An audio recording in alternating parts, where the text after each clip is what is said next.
Hello, everybody. One second, I gotta get it so I can see the chat. I don't know why every time I have to open this up again, it doesn't just come up. Hello, hello. Okay, things are refreshing. I can't see things. Come back, chat. Okay, now I can see the chat. Hi.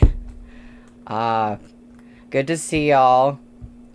I am super excited for this stream. Last week I was talking a lot of game, and I was like, oh, what if we finish, Volume 1 during this stream? Which, it's like 60 pages that we have left, and the thing is, I'm definitely capable of doing, like, 50. But to do 60, we'd have to go over... I'm just gonna see how I'm feeling and how far we get, because the one thing I didn't want to happen was to have a really tiny amount of Volume 1 on Wednesday, and like barely any of Volume 1 left, and then go into Volume 2. So I thought that I might go over today if we like get to that point and there's only like a little bit left. But we will see. I'm super excited. And the end of last stream was certainly eventful. It was like a 5-page or longer, extremely graphic sex scene, and then we like go back to the present, and it looks like Gumang just showed up and started kissing Moshi out of the blue, and we're reading chapter 29, which is called Inescapable Desire. I'm worried by the title of that chapter that we're gonna have more of like the kind of thing that was happening last time, and I'm like, please, I can't take this right now, but we will find out. Anyway, I'm gonna get started. Like I said, we're on chapter 29, which is on page 321. Everyone used to say that Gumang had the ferocity of an alpha wolf when he fought. He was fierce, sharp, and strong, with a powerful and commanding air. He was the untouchable war general of the Empire of Chonghua, positioned so high above others that he seemed to stand upon a holy altar. That was why he had received the title Beast of the Altar. But the rest of the world didn't know of his other feral traits. Here we go. Only Moshi knew what Gumang was like in bed. His limbs were taut and muscular, his waist sharply defined, and his body seemed full of tension when they lay entwined. When they had been inseparably tangled together, he had moved to kiss Moshi countless times, trapping Moshi deep within that wet warmth. But it was different now. Too much time had passed, and they were separated by betrayal, death, the nation's need for vengeance, Moshi's own hatred. Upon suddenly being pinned and forcibly kissed, a spark landed on Moshi's heart and burned up into desire. The final emotion that flickered there, however, was fury. Moshi brusquely grabbed Gumang, burying his fingers firmly in the man's hair knot. Ow. The scent of blood came from between their mouths. Snap out of it. A fireball ignited in his hand, illuminating the room. It was still just as Moshi remembered. A tiny, windowless nook that belonged to a slave, with everything in disarray. A waist-high pickling jar by the bed served as a makeshift bedside table, and a rounded bottle filled with wildflowers was placed on top. Bear with it. It'll be over soon. Gumang's mind seemed to have already been completely overrun by the illusion. He gazed blankly yet hungrily at Moshi for a stretch, as if he couldn't understand a single word Moshi had said. Then he leaned in once more, wanting to kiss those pale, thin lips. What kind of goddamn medicine had that phantom given Gumang? Physically, he had recovered so well that if Moshi let his guard down, even the slightest bit, Gumong would break free. They fought so fiercely that in a moment's carelessness, Gumong tripped, falling onto the bed and dragging Moshi with him. The little wooden bed creaked dangerously as Moshi landed on top of him. Drugged with aphrodisiac, Gumong's body was searing, and his blue eyes burned with wet light. It was as if a flame had been ignited over a river's surface and was about to devour his mind and soul. That fervid and familiar body trembled under Moshi. The act of rubbing against another man made Gumong's eyes even wilder, to say nothing of how Moshi's body had already reacted in the first place. Only by firmly suppressing his own desire could Moshi avoid crossing a line. But he couldn't control his own breathing. It roughened, low and hot. As he commanded Gumong not to move, the brush of his breath against the shell of Gumong's ear made him shiver. Gumong swallowed thickly, gazing at Moshi through eyes full of tears. "It hurts," he rasped. "So hot." "You're not the only one who's hot." But there was no way Moshi would say such words aloud. He pinned Gumong down with his arms, but Gumong continued to struggle and squirm beneath him. How could Moshi maintain his control during this back and forth? Between their entwined limbs, Moshi angrily shouted, "Stay still!" But Gumong could feel Moshi pressing into him, stiff and hard through their clothes. Are we doing this again? It was merely one accidental brush, but that hardness seemed to summon a memory buried deep in his mind. Gumong shivered all over, letting out a low moan. At this soft noise, the pure and austere Shiha-jun felt painfully hard, frantically swollen. It was unbearable. Not to mention, Gumong was lying on the bed with his clothing in disarray, his eyes glazed as his chest heaved. His expression was wholly pained, as if to reproach Moshi for being unwilling to touch him, or as if he only felt agony and emptiness. Moshi couldn't respond and thereby strengthen the illusion, nor could he extinguish the aphrodisiac within Gumong. His forehead was covered in a sheen of sweat. Amid the chaos, as Moshi glimpsed his own reflection in Gumong's eyes, he suddenly thought that if he could render Gumong temporarily unconscious, he might be able to buy more time. With this thought, he inhaled and got to his feet, his hand striking the back of Gumong's neck. Gumong fainted. Moshi hadn't known if it would work, but it had been worth a try. It wasn't like things could get worse. Don't say that. Shuairan, Moshi snapped. "Come." Answering his summons, the supple whip materialized. Moshi had the holy weapon bind Gumong to prevent him from doing anything unexpected once he woke. At that moment, he heard footsteps outside the door. The steps halted. The door opened.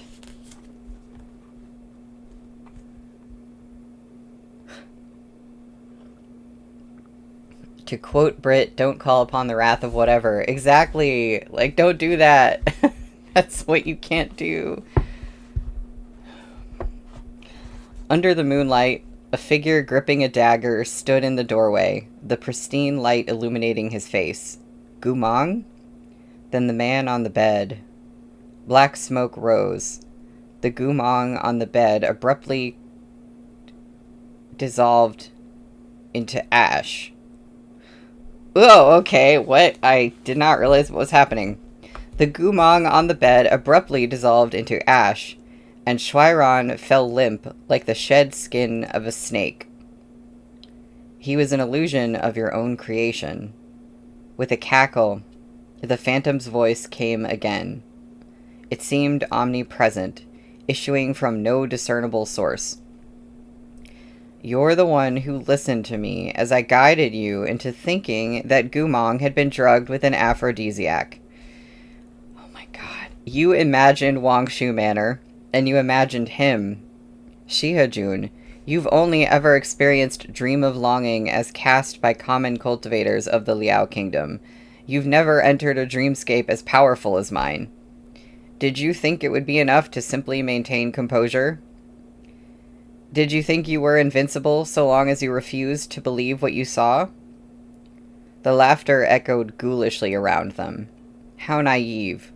Come now, look at the Gumong before you. He's going to kill you soon. Is he an illusion or is he real? Can you tell? The phantom's shrieking laugh was filled with the sadistic delight of toying with the victim. Do you decide he's an illusion and shatter him? Or do you decide to show mercy? He laughed harder. True masters of Dream of Longing force you to guess. You'll live if you're right. Die if you're wrong. Come, aren't you going to strike? Gumong's dagger met Shuairan in a blaze of red gold sparks. Oh, by the way, Shihajun, did you know? Your old paramour cultivated with the methods of the Liao Kingdom and took my demon-strengthening pill. Despite his useless spiritual core, he can fight with malevolent qi.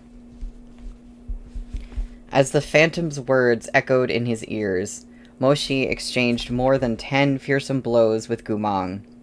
Gumong's face was devoid of emotion, his expression ice-cold, just like it had been after he defected, when he appeared astride his horse as the Liao Kingdom's commander before the armies of Chonghua, absent any bygone affection. The longer you stall, the more strength he'll regain. The apparition snickered. Shihajun, this passive approach of yours is hopeless. He's the beast of the altar, not the runt of Chonghua. Shuairan wound around the black blade of the dagger, but with a flick of the blade's tip, its flow of spiritual energy was cut off. The blade flipped to stab at Moshi. The light of the dagger illuminated Gumong's face, like a silk ribbon flashing past his eyes. Moshi cursed inwardly, leaping backward. Blade transformation. Shuairan whipped back into his palms. In a flash of red light, it became a long sword the color of blood, and met the dagger once more with a clang. Moshi gritted his teeth. Over the clashing of dagger and sword, he gazed at the emotionless face mere inches away. Was it an illusion from Dream of Longing? Or was it the real Gumong sent to meet him? The phantom laughed wildly. Come on, with your ability, you could easily kill him for real. Stab him in the chest, why don't you? He cackled. Why don't you stab him? If he's real, he'll die. Wouldn't that be just what you wanted? A traitor, a turncoat. Come, Shihajun, what are you waiting for? Kill him, ha ha ha. Yes, Gumong was a traitor. He had killed so many civilians and slaughtered so many soldiers. He had made those who had believed in him fall to the deepest depths. He had defected from his motherland and surrendered to the Liao Kingdom.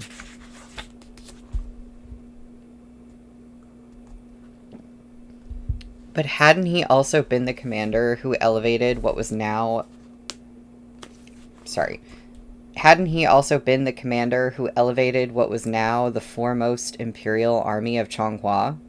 With his own blood and tears, with his very life, he had left them scrabbling out of the hellish smoke of war.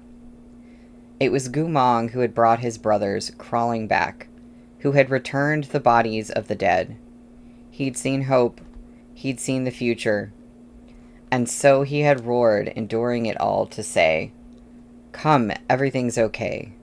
You've named me General Gu, so I'll bring you home no matter what. I'll bring you home. A crowd of dirty cultivators, a slew of orphaned slaves. With his loyalty and devotion, Gumong had hoped to grant his dead comrades and brothers an honorable and respectable burial, securing them gravestones inscribed with their names. But Chonghua had refused. The old nobles had refused. Gumong's soldiers had entered hell for the people of Chonghua and staggered out half dead, dragging corpses behind them. But the attitude of the person on the throne seemed to say, shouldn't you all have died in hell? Why do you come back? Where does that leave me? You're an army composed of slaves and led by a slave. Surely Chonghua can't bury your dead on Warrior Soul Mountain, much less reward the living with rank and riches equal to the nobility, can it? Bastards should go home to hell. Desolate burial mounds will do. What need have you for tombstones? Why didn't you all just die? So Gumong had defected. So Gumong had left. It wasn't like Moshi couldn't understand or forgive that. But why had he chosen the Liao Kingdom? It was the Liao Kingdom that had killed Moshi's father. The cannibalistic Liao Kingdom that relied on gruesome techniques to murder and terrorize all in their path. Why? Nearly all the people of the Liao Kingdom were insane. Every time they conquered a country, a massacre ensued. They ate their victims and drank their blood. They were infatuated with tyranny and willing to ruin all that was good in their nation. Why did he insist on choosing the Liao Kingdom? For revenge? For hatred? Or was it because the Liao Kingdom was one of the few great nations able to rival Chonghua? Had Gumong thought that only by entering that nest of demons, stripping away all his kindness, and sacrificing his loyalty, could there come a day when soldiers surrounded Chonghua's city walls, when he could at last tear out the emperor's heart and trample the heads of these disdainful, pure-blooded nobles into bloody gore under his feet? As Moshi's thoughts raced, Gumong struck down the Shuairan sword he held. The dagger flew to a stop, its point against Moshi's chest. Gumong made no sound, nor did he make his next move. He only gazed at him apathetically and said, "You've lost." Moshi didn't respond. The phantom, on the other hand, laughed, almost sighing. "I did warn you, Shihajun, but you still didn't have the heart to fight him seriously." Moshi remained silent. "In honor of your infatuation, I'll tell you the truth." The phantom paused dramatically, then resumed with delight. "The Gumong in front of you is real. This is all thanks to your unwillingness to harm him. Otherwise, I'm sure he'd be no match for you. But," he laughed again, "you're still attached while he's indifferent. Right now, Gumong is under the control of his malevolent chi and only listens to me. If I wanted him to kill you, he wouldn't hesitate."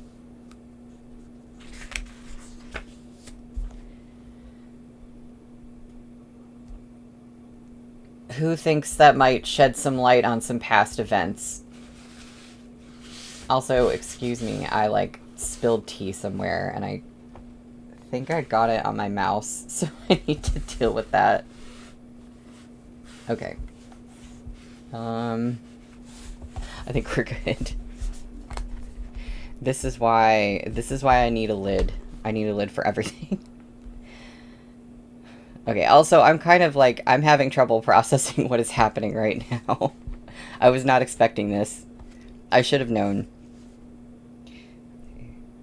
His voice meandered, unhurried, blurring the line between true and false, forcing you to make difficult choices. This is the true use of Dream of Longing. Have you figured it out yet?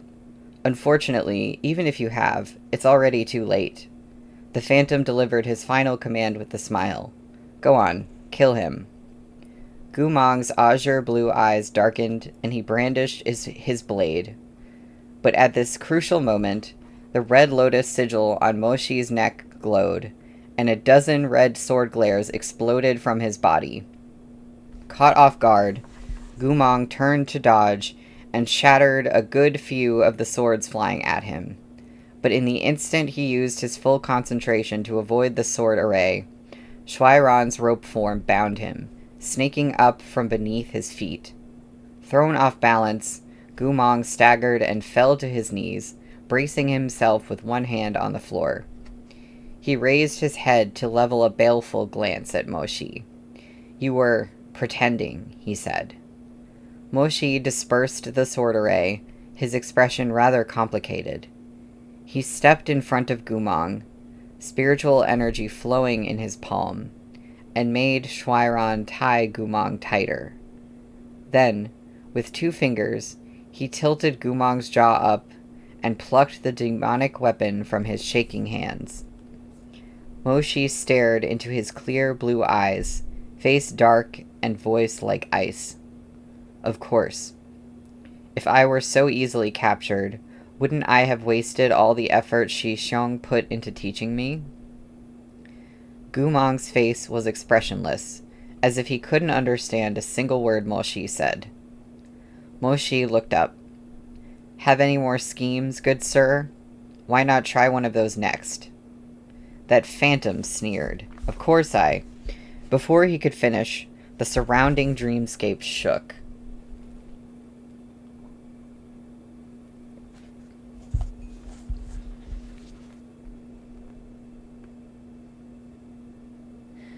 And yeah, either the sword turns into a whip or the whip turns into a sword.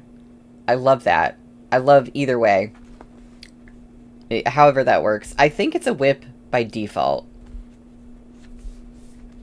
Yeah, I think that's so cool. The phantom was clearly shocked. Moshi heard low cursing reverberate throughout the illusion, but it continued to dissolve. "Moshi, the victor is yet to be determined," the phantom hissed. "You can't hope to catch me. Don't celebrate too soon." Moshi looked unworried. It seemed that the Emperor's reinforcements had finally arrived. Within the illusion, bricks and tiles began tumbling down one after another, but they didn't hurt Moshi.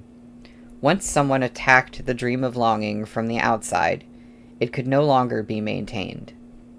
The vision before them twisted and warped. With a crash, Wangshu Manor shattered into thousands of pieces, and the scene disappeared without a trace. Shihajun.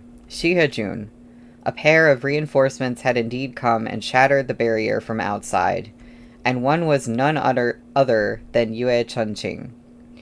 After hastily bounding over, he let out a sigh of relief upon seeing Moshi, though he started when he saw Gumong. Are you two okay?"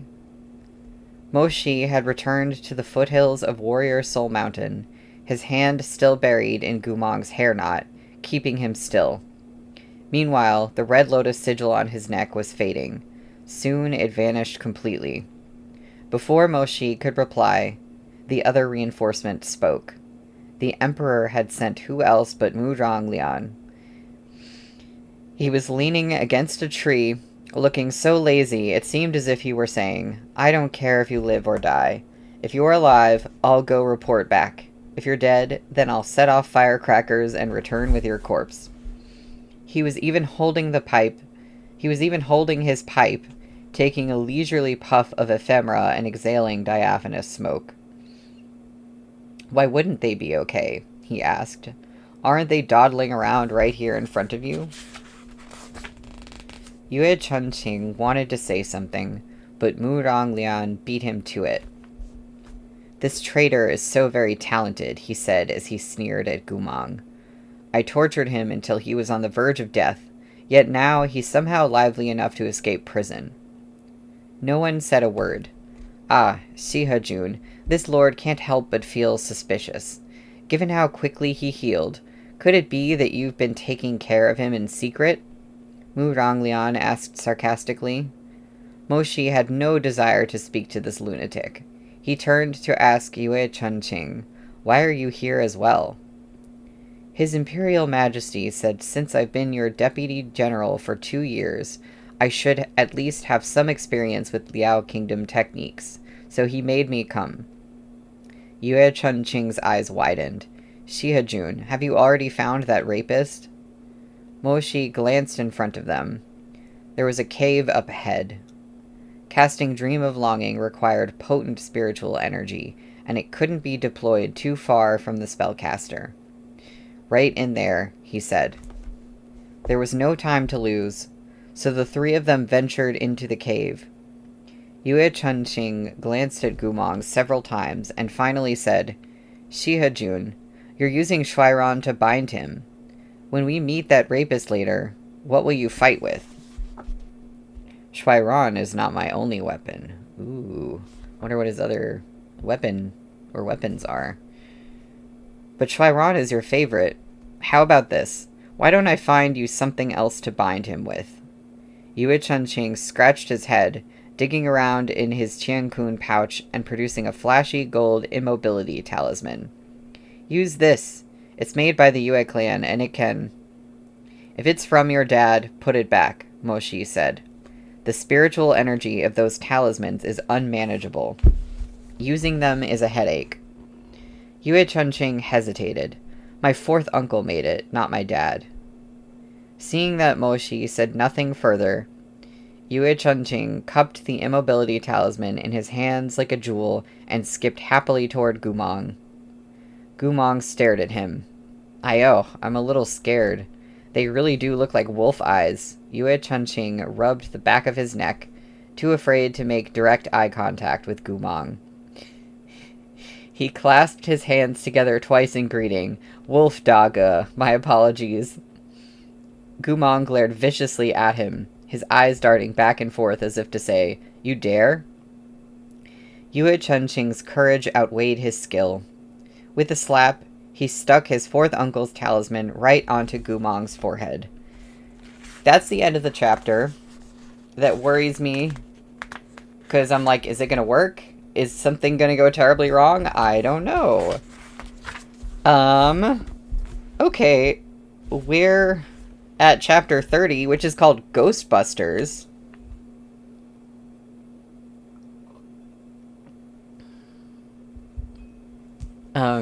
Rena, it also reminded me of Chu wanting having 3 weapons. Like, casual. No big deal. I kind of wonder if he has 3 weapons too, like if that's a theme. Gumong instantly froze. Ha ha ha, Yue Chunqing started laughing. It really worked. Fourth uncle is the best. By the way, every time someone is laughing and it's just written out, I do not know how to read that.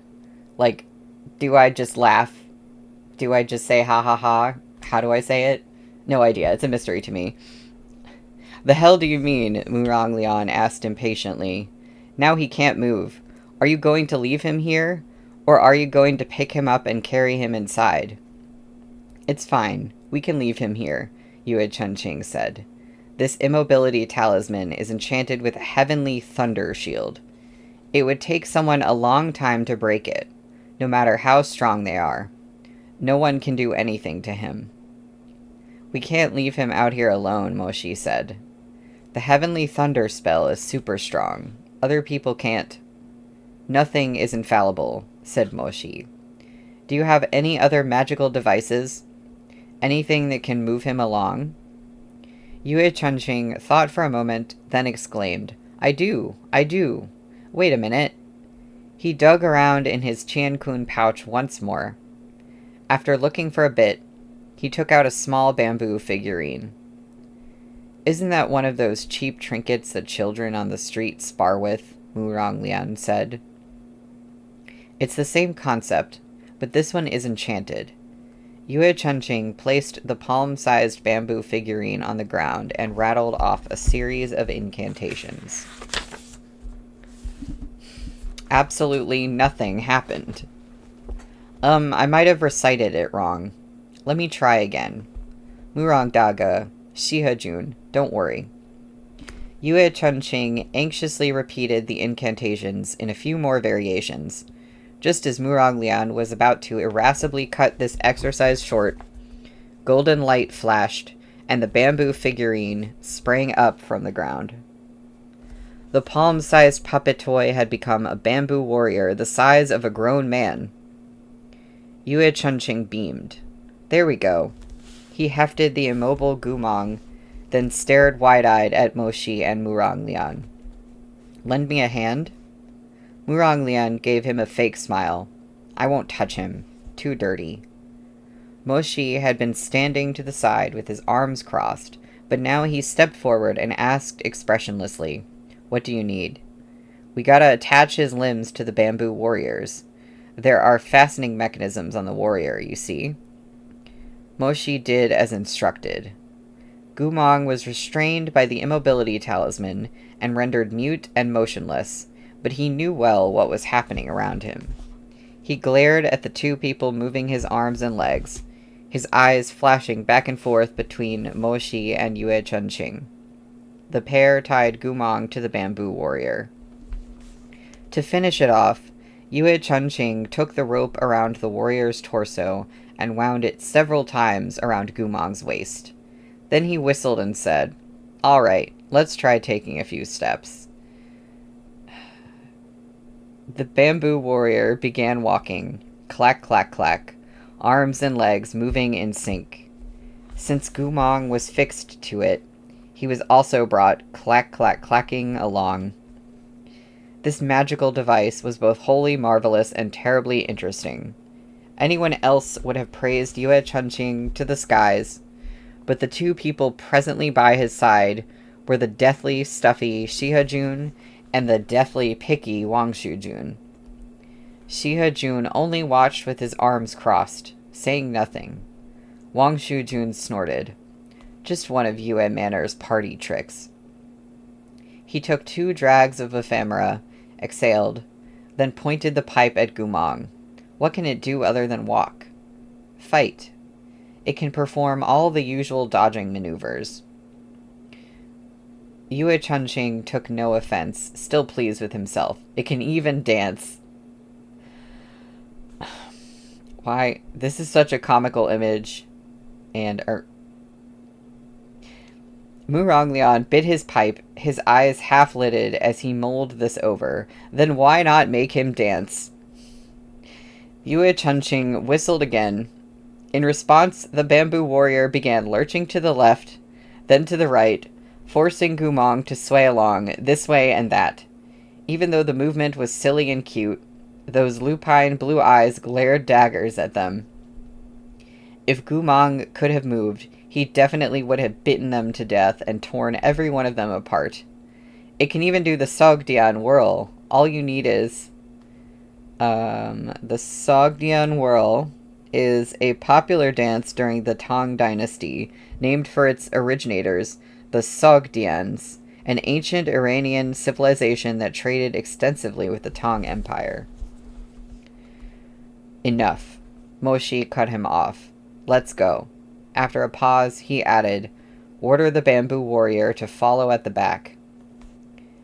The cave where the phantom was hiding was dim and awfully deep.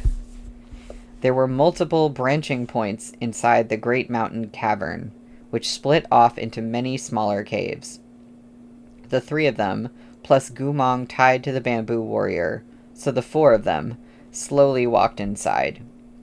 The empty cave echoed with the clicking of Moshi's steel-toed military boots, the padding of Yue Chunqing's footsteps, and the creaking of the bamboo warrior's joints. There is art. I wish we got a better view of the doll thing with Gumong on it, but he's like in the back. You see him? He's like complaining in the back. I was really hoping we would get like a better view, but that's okay.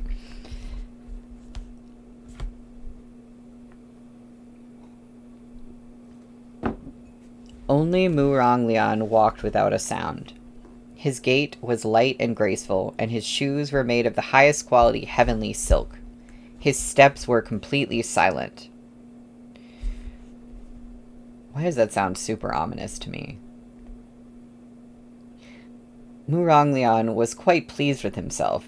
Forget the rapist, even a toddler would realize we're coming with the noise you two are making.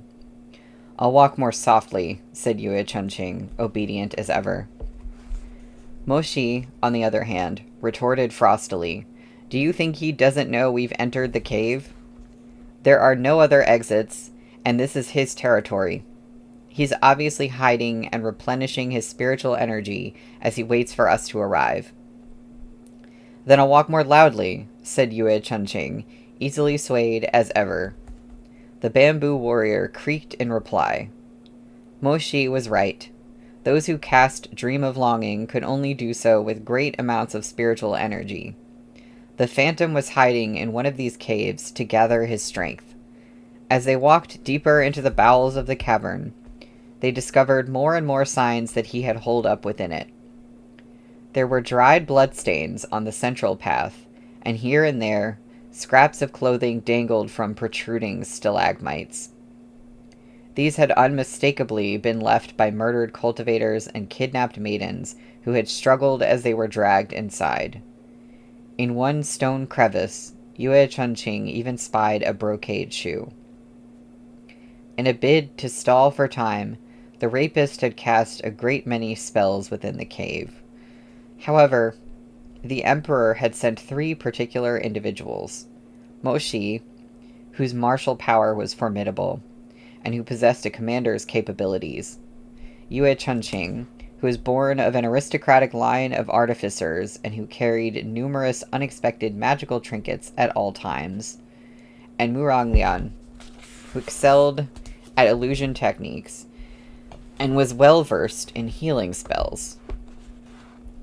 Thus, the rapist's mysterious traps posed no threat. I like how the narrator just keeps calling him that, even though that was like a story that he spread. The trio swiftly arrived at a long, karst bridge. It should be up ahead. Moshi glanced toward the end of the limestone bridge. There seemed to be an expansive cave on the other end, which shone faintly with the indistinct jade-green light of magic. This bridge was a natural formation of the karst cave. It did span from one side to the other, but it was entirely comprised of spirit stones that protruded from the depths of the underground lake below. The stones varied in size and distance, and were perilously slippery withal. Withal? Okay. I'm not sure if that's... I think that's a word, but it's kind of archaic. I don't know if that's a typo. I don't know. Anyway, Moshi glanced beneath the bridge. The soaring stone pillars were at least 100 yards tall, with a rushing river beneath. A short span like this was no issue for this group. It was only... He turned to Yue Chunqing. Is the bamboo warrior skilled at Qinggong? And there's a footnote. Literally lightness technique. The martial arts skill of moving swiftly and lightly through the air. Yue Chunqing shook his head. It can do everything. It can even dance, but it can't do Qinggong. Moshi frowned and gazed at Gumong, who was still tied to the bamboo warrior, looking murderous. But I think I can order it to jump like a jiangshi. That also has a footnote. The reanimated corpses of dead humans. Their limbs are locked in place due to rigor mortis, meaning they can only move directly forward, hopping with their arms outstretched in front of them. It can probably hop across the gaps between the pillars. Here was a major point of contention during the 2 years Yue Chunqing and Moshi had been stationed together. Deputy General Yue Chunqing liked to use words such as maybe, I think, and probably, while Commander Moshi generally only accepted terms such as certainly, definitely, and absolutely. Consequently, Moshi glanced at Yue Chunqing and did not authorize the use of jump like a jiangshi. He only said, all of you follow on your own. Then, with one hand, he grabbed Gumong by the lapels and rose into the air, his robes billowing. Moshi was extremely strong, and his Qinggong foundation was outstanding as well. Before the echoes of his instructions had died, he had already swept far into the distance, fluttering like a black kite. Yue Chunqing was stupefied. Wow, so skilled. Murong Lian scoffed. What's so impressive about that? In this way, the four of them crossed the 100-yard-long karst bridge. When they looked back the way they came, all they could see was a distant shadow. Moshi set the bamboo warrior on the ground without a glance at Gumong. "Let's go," he said to the others. As expected, this was the deepest cave in the entire system, filled with stalactites and stalagmites. The jade-green light of magic they'd seen was coming from a cluster of rock formations in the center of the cavern. Just as they were about to enter, Yue Chunqing, who was always peering around, shouted in alarm, "Look, there are words over there." A fireball lit up in Moshi's palm. With a wave of his hand, the flame flitted up to hover above the lofty cave wall at which Yue Chunqing pointed. Illuminated by firelight were several rows of crooked handwriting, scrawled on the cave wall in muddy red ink that looked like blood. "The mountain bride, all night she cried. First she hates her helpless fate. Second hates her ill-starred face. Third their parting does she hate. A lost love left too late. Garbed in scarlet, crowned in gold, once she laughs, face warped by hate. Twice she laughs, blood streaks her face. Thrice she laughs, and with that last, forever seals your fate." Yue Chunqing mumbled each word aloud. I don't think you should have read it aloud. Just as he finished reading and opened his mouth to call to the others, he heard a soft giggle from behind him. He whipped around. Without the slightest warning, the tip of his nose bumped into a ghastly pale face. "Ah!" Yue Chunqing screamed, leaping high into the air and scrabbling backward. His vision cleared. At some point, a dozen female corpses garbed in red robes and crowned in gold had slunk out of the shadows between the stalagmites. He'd been standing in front of one of them, so he'd come face to face with it as soon as he turned. General Mo, help! Ah!" Yue Chunqing was a cultivator, but he developed an abnormal fear of ghosts after listening to too many horror stories. He shrieked miserably on, trying to move his legs and run away. But because he was terrified, he fell to the ground with a crash. With his bugged-out eyes and sunken cheeks, he resembled nothing quite so much as a screaming gopher. The corpse gazed at him, equally motionless. Robes embroidered with golden phoenixes and butterflies fluttered in the chill wind of the cave. Yue Chunqing swallowed several times. A realization dawned upon his numbed mind.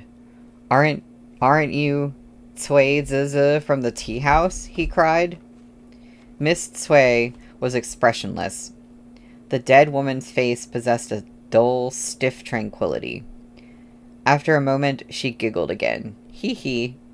2 lines of bloody tears slid down from her staring eyes. Once she laughs, face warped by hate. Twice she laughs. Blood streaks her face. Thrice she laughs, and with that, forever seals your fate. Remembering the words on the stone wall, Yue Chunqing's head rang. He shouted to Moshi, who was already fighting the other corpses. "Ah, Shihajun, hurry up. Don't let her laugh a 3rd time, or she'll seal my fate." The response he received was Murong Lian's pipe rapping against his head. As it turned out, he was standing close by. Incensed by Yue Chunqing's ear-splitting scream, he remorselessly rapped him many more times and left a pipeful of ashes on the boy's head. "You blithering idiot.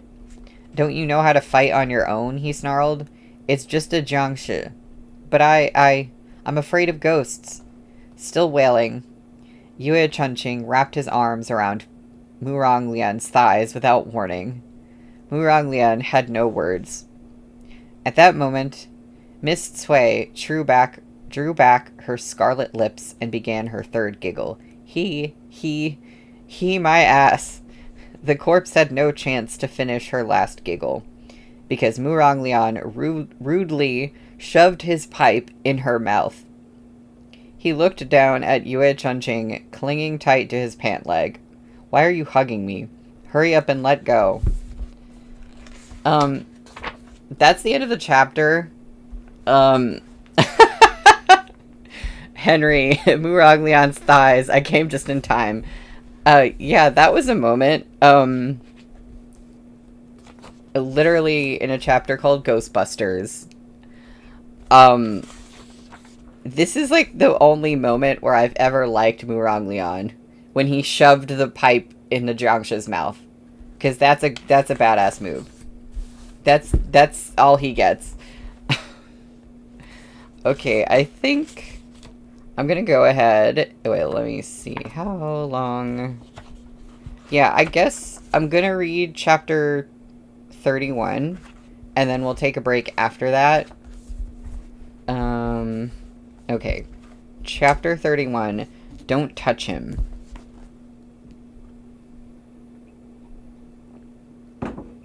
Yue Chunqing's soul was on the verge of dissolving. Only after Murong Lian gave him a few more kicks did he pathetically release him. It was exactly like the tales of Li Qingqian's exorcisms at Maiden's Lament Mountain. A crowd of women in dark red robes and golden brocade shoes materialized endlessly out of the shadows, wearing miserable smiles and weeping tears of blood. More and more corpses filled the cave, emerging from the darkness, from behind stalagmites, and even rising from the water's surface. Mo Shi and Murong Lian each dealt with their respective sides. As Yue Chunqing watched them draw further and further away from him, he found himself wanting to cry. Shihe Jun, Murong Dage, what should I do? He asked shakily. No new corpses were appearing near him, but he was surrounded by jagged and shadowy terrain.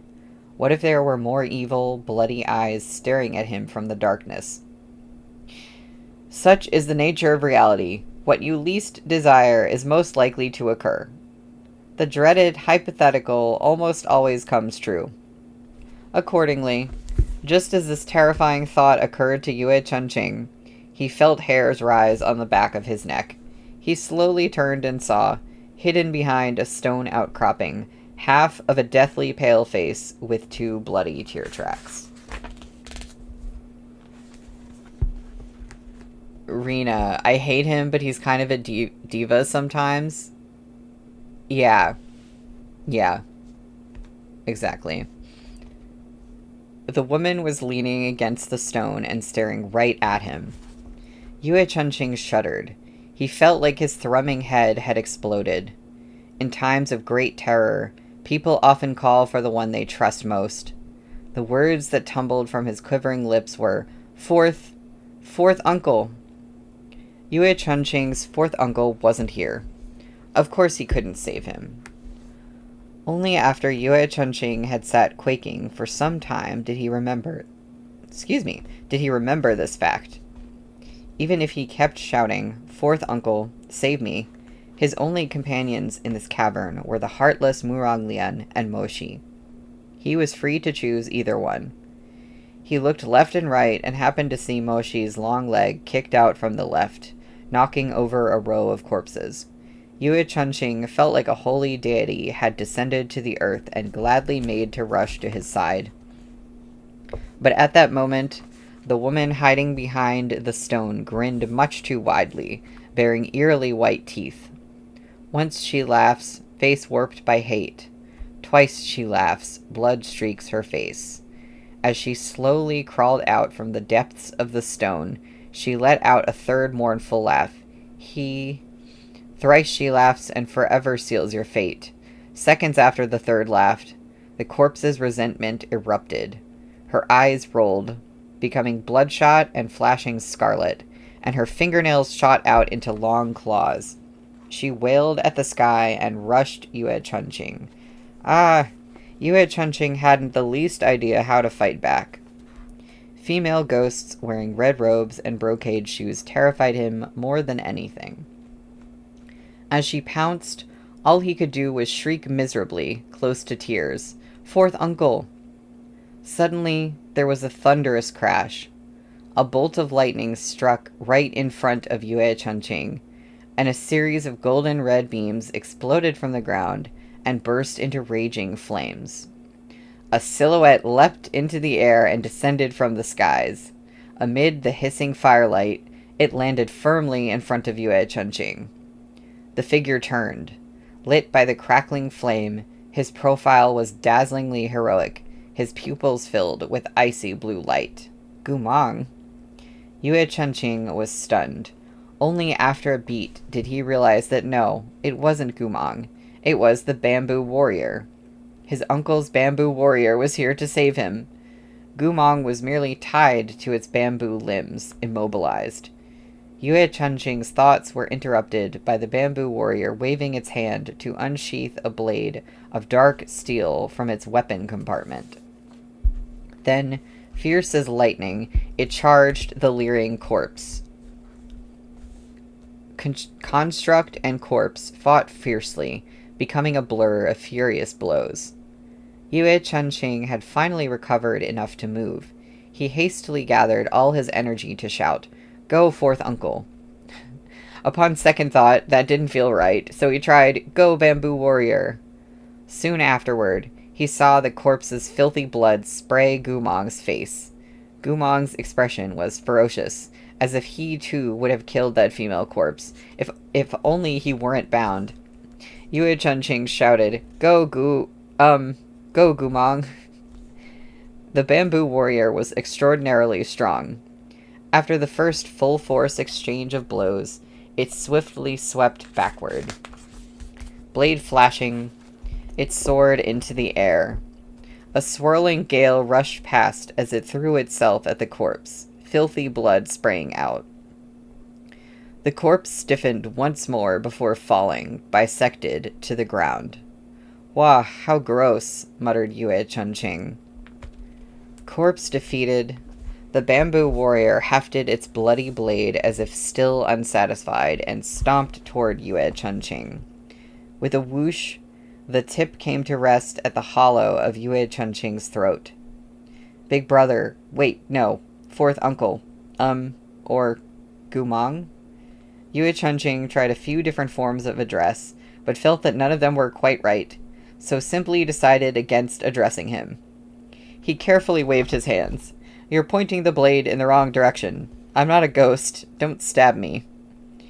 Gumang's blue eyes lowered to gaze down at him. The bamboo warrior swiveled its sword to the side. With the still dripping flat of the blade, it clumsily patted Yue Chunqing's face as if to scold a junior. Right then, a strong wind gusted down from above, and red robes fluttered before their eyes. Yue Chunqing jumped in fright. But before he even had the chance to speak, the bamboo warrior shoved him away. Yue Chunqing fell to the ground with an undignified plop and avoided the strike. Gumang, however, was still tied to the bamboo warrior. The ghost's claws raked across his face. Gumang could neither move nor speak, but his expression made clear that he was enraged. Those eyes of a white wolf flashed with hatred as scarlet dripped from the wound on his cheek. The ghost whose sneak attack had succeeded was grinning hideously before them, as if overwhelmed with joy by her victory. But seconds later, she seemed to sense something, and lowered her head to stare at her blood-stained left hand in a daze. In the next instant, her features twisted into a mask of alarm and horror. She cried out, holding her hand and wailing unintelligibly, yet piteously, at Gumang. She seemed to be begging Gumang for something. Yue Chunqing's astonishment hadn't yet sunk in before an even more shocking event occurred. When Gumong remained unresponsive, the ghost fell to her knees with a thump. Reaching out with the sharp nails of her right hand, she snapped off her left. Oh my god. Yue Chunqing didn't know whether he should be disgusted or bewildered. The pungent stench of rot and blood rushed up into his nose, nearly making him vomit. The corpse, however, was undeterred. She picked up her severed limb and offered it to Gumong with a shaking hand, the very image of someone preemptively punishing themselves in a plea for leniency. All the while, soft sobs of ah issued from her mouth. Gumong's blue eyes moved, fixing upon that bloody limb. Yue Chunqing wasn't sure if it was a trick of the light, but his eyes seemed to become paler. What's with this breeze? Yue Chunqing was stunned. Is it getting windy? The wind rippled outward from beneath the bamboo warrior's feet. Beneath Gumong's feet. Despite the malice in Gumong's expression, his killing intent wasn't especially potent, so the wind wasn't terribly strong either. Nevertheless, as soon as it blew past them, the corpses were struck dumb. At length, they began screaming and shaking as they knelt unsteadily on the ground with their heads lowered, unmoving. In the blink of an eye, all the corpses had fallen to their knees, facing Gumong.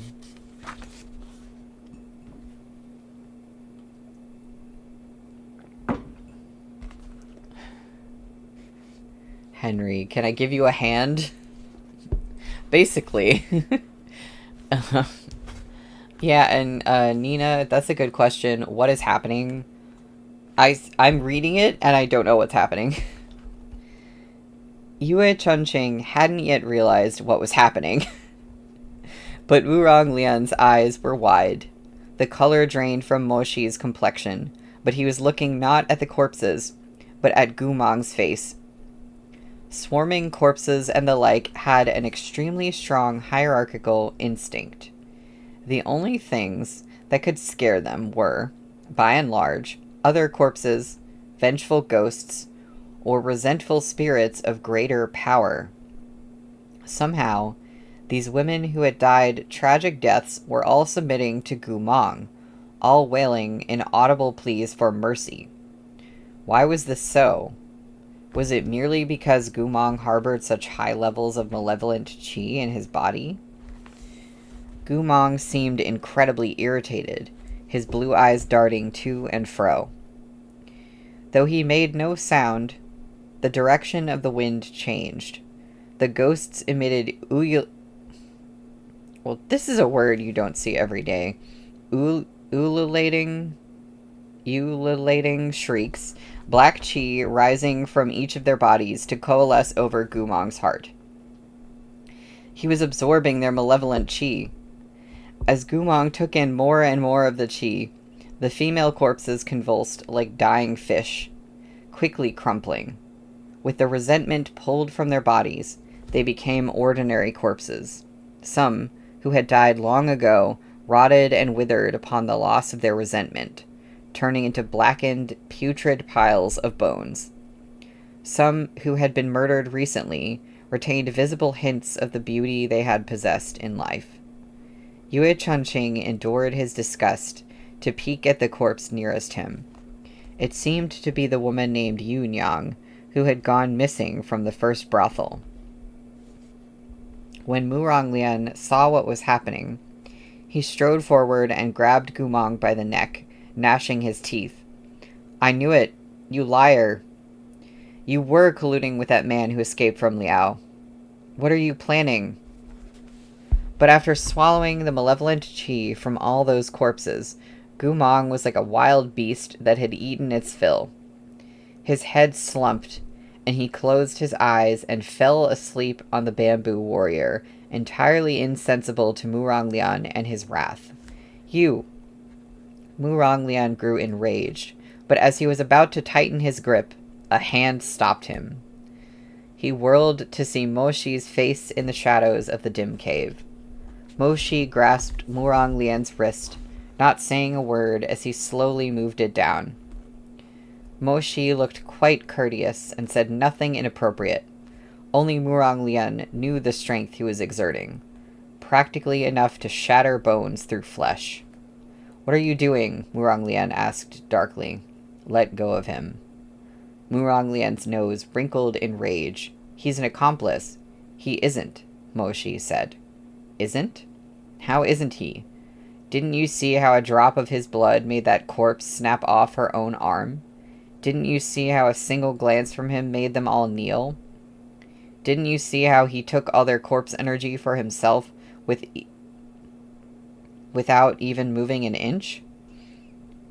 "If he really knew how to control them," Moshi angrily retorted, "and was working with that man from Liao, would you still be standing here safe and sound?" This rendered Murong Lian instantly mute.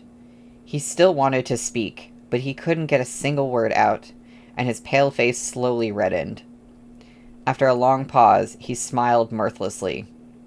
"Very well. Heh, you're the reasonable one. You're defending him. I think you've wholly forgotten what he's done. How cunning he is. How skilled he is at... Murong Lian spat his last word. Lying. His character," Moshi said, "is nothing you need remind me of."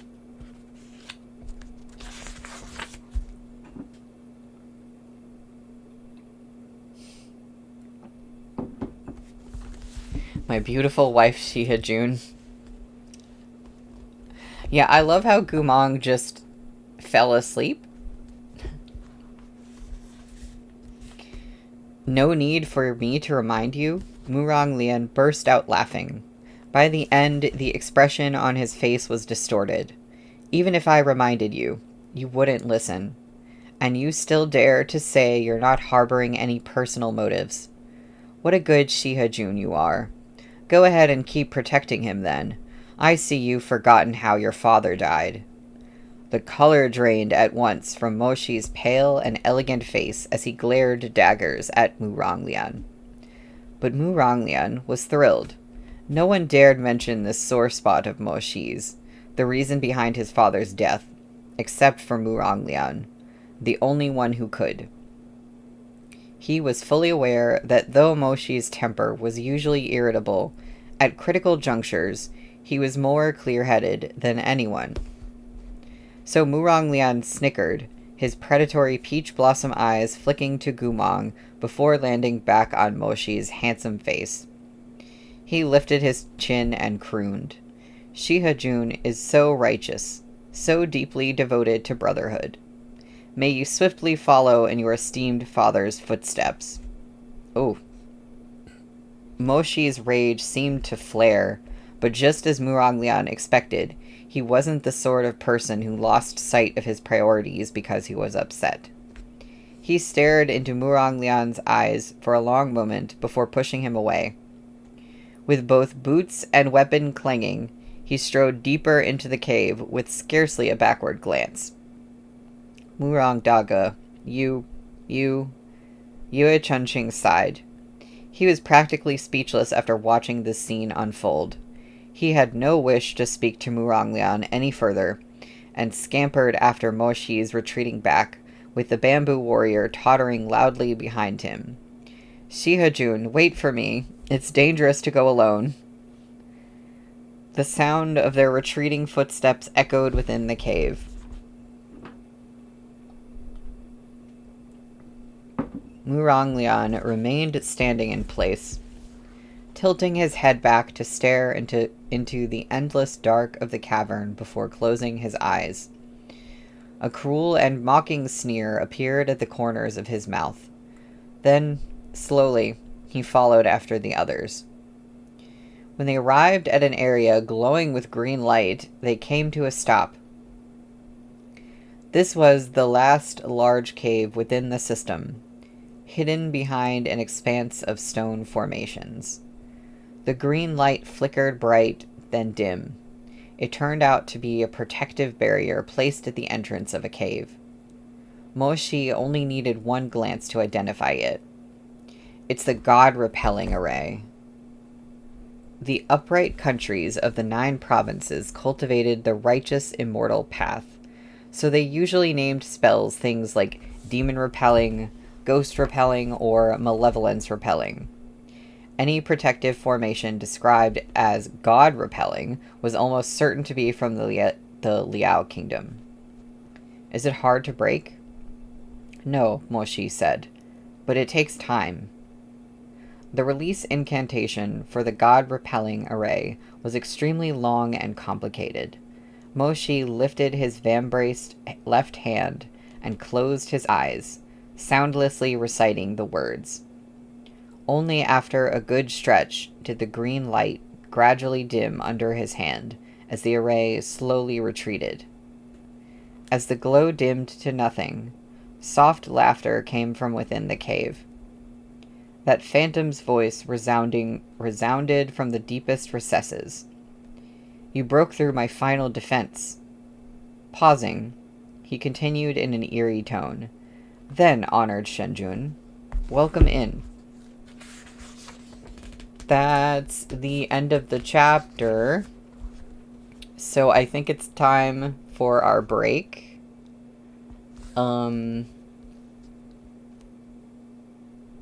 If y'all are cool with it, well, let me see, like, how much is left. Because that's, like...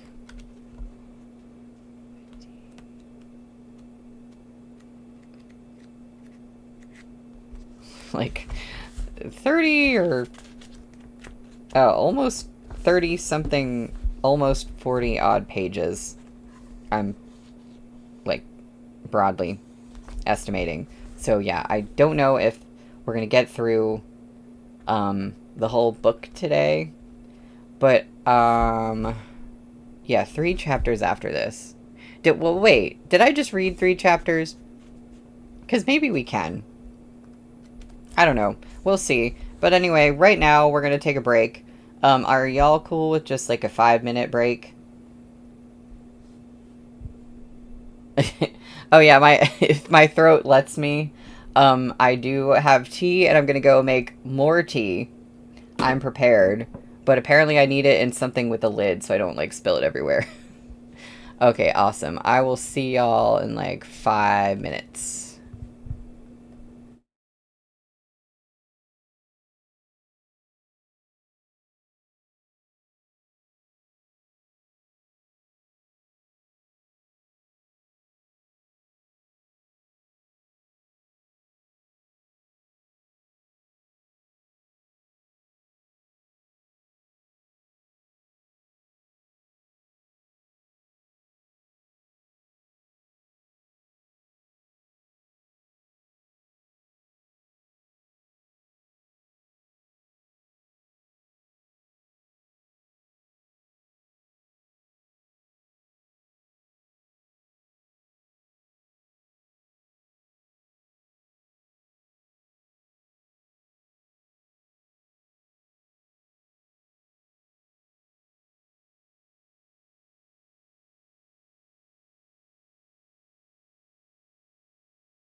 Hello, everybody. We are back. Back to find out what is going on in this ghost cave.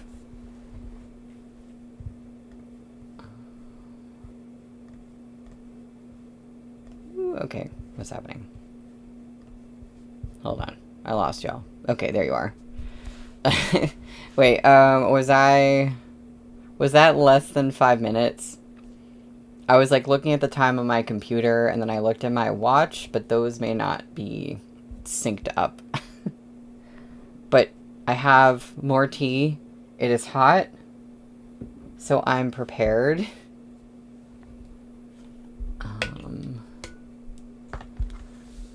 And we are on page 353 for chapter 32, which is called Sword Spirit. It was terribly cold and damp in the cave, the air suffused with the perfume of makeup and the stink of corpse fluids. The ground was littered with scraps of human bone and fabric, and some yet unconsumed human hearts and eyes were piled on a shallow white plate in the corner. In contrast with this ghastly scene, the center of the cavern held a pile of crimson mats, and upon it a golden bed canopy embroidered with colorful butterflies. Within the depths of the canopy, a woman in tattered clothes was curled up and wailing piteously. She was delirious and didn't seem to register their arrival. Yue Chunqing jumped with fear. How is the rapist a woman? No sooner had he spoken than a hand shot out from the pile of red bedding and savagely grabbed the maiden. Before she could so much as scream, that hand dragged her into the billowing red cloth. A pale-skinned man emerged from the bedding and climbed on top of her. As they watched, he fiercely bit the maiden's lips. Her soul seemed to be sucked out of her in the blink of an eye. Her hand went limp like soft cotton, and her eyes went wide and blank as she died. After the man took her soul, he turned his head. He had a thin face with long, slender eyes and slightly sunken cheeks. A few wisps of long black hair dangled at his temples. He was extraordinarily emaciated. This was the true rapist.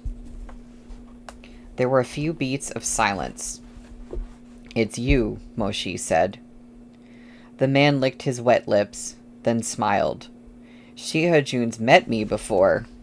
A pause. Yes, they had met before. Many years ago, on a battlefield of the northern frontier, Moshi had been alone and in danger. A pack of demon wolves, trained by the Liao Kingdom, had surrounded him, leaving him no way out. In the nick of time, a young cultivator clad in green arrived, sword in hand. With sword technique both ethereal and exquisite, he fought alongside Moshi, a stranger, and helped him beat back the pack of demon wolves, more than 1,000 strong. Moshi had wanted to thank the cultivator before he left, but the man only turned with a smile, his features as gentle as the green ribbon in his hair, fluttering on the breeze. It was nothing. I was only passing by. His cheeks were faintly creased with laugh lines. You need not think on it any further, officer. Luminous as the first snow, a righteous and honorable swordsman. That was Li Qingqian, whom Moshi had met. That was also why, even though multiple marks of the water-parting sword had been found on the brothel murder corpses, Moshi had been unable to believe it without laying eyes on the man himself. Mu Ronglian had seen Li Qingqian's portrait in the records of heroes, and he recognized him now as well. Though briefly stunned, he soon sharply asked, "Why is it you?" "Who else did you think it would be?"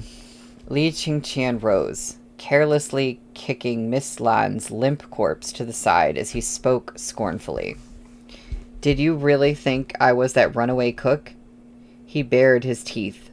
That fool was nothing more than one of my pawns. If he had half my ability, could you have kept him locked up for so many years? When it came to sarcasm, Muranglian never admitted defeat. After his initial shock passed, the corners of his mouth crooked upward in mockery. Heh, how odd. The water-parting sword, Li Qingqian, is a lofty master whose name is known throughout the land. His reputation has ever been clear and honorable. But upon meeting him today, I find that he's no more than a rapist who likes to drink blood, eat flesh, and dig hearts. This has truly broadened this lord's mind. How admirable indeed. Unexpectedly, before Li Qingqian could respond, Yue Chunqing blurted out, "That can't be right." "What isn't right?" "He isn't Li Qingqian. He's clearly a..." Yue Chunqing hesitated for a moment, as if he weren't sure of his judgment. "He's not a living person. He's a sword spirit." As soon as these words were uttered, the faint smile on Li Qingqian's face froze. His gaze landed on Yue Chunqing. As yet, his smile hadn't quite disappeared, but the malice in the depths of his eyes was fully hostile. Yue Chunqing couldn't help flinching, and he shuffled his feet to hide behind Mo Shi. Li Qingqian bared his teeth in a ghastly grin. "This little brother acts ordinary, but is quite the sage. Please enlighten me with your esteemed name." My name is Yue." "Why are you answering him?"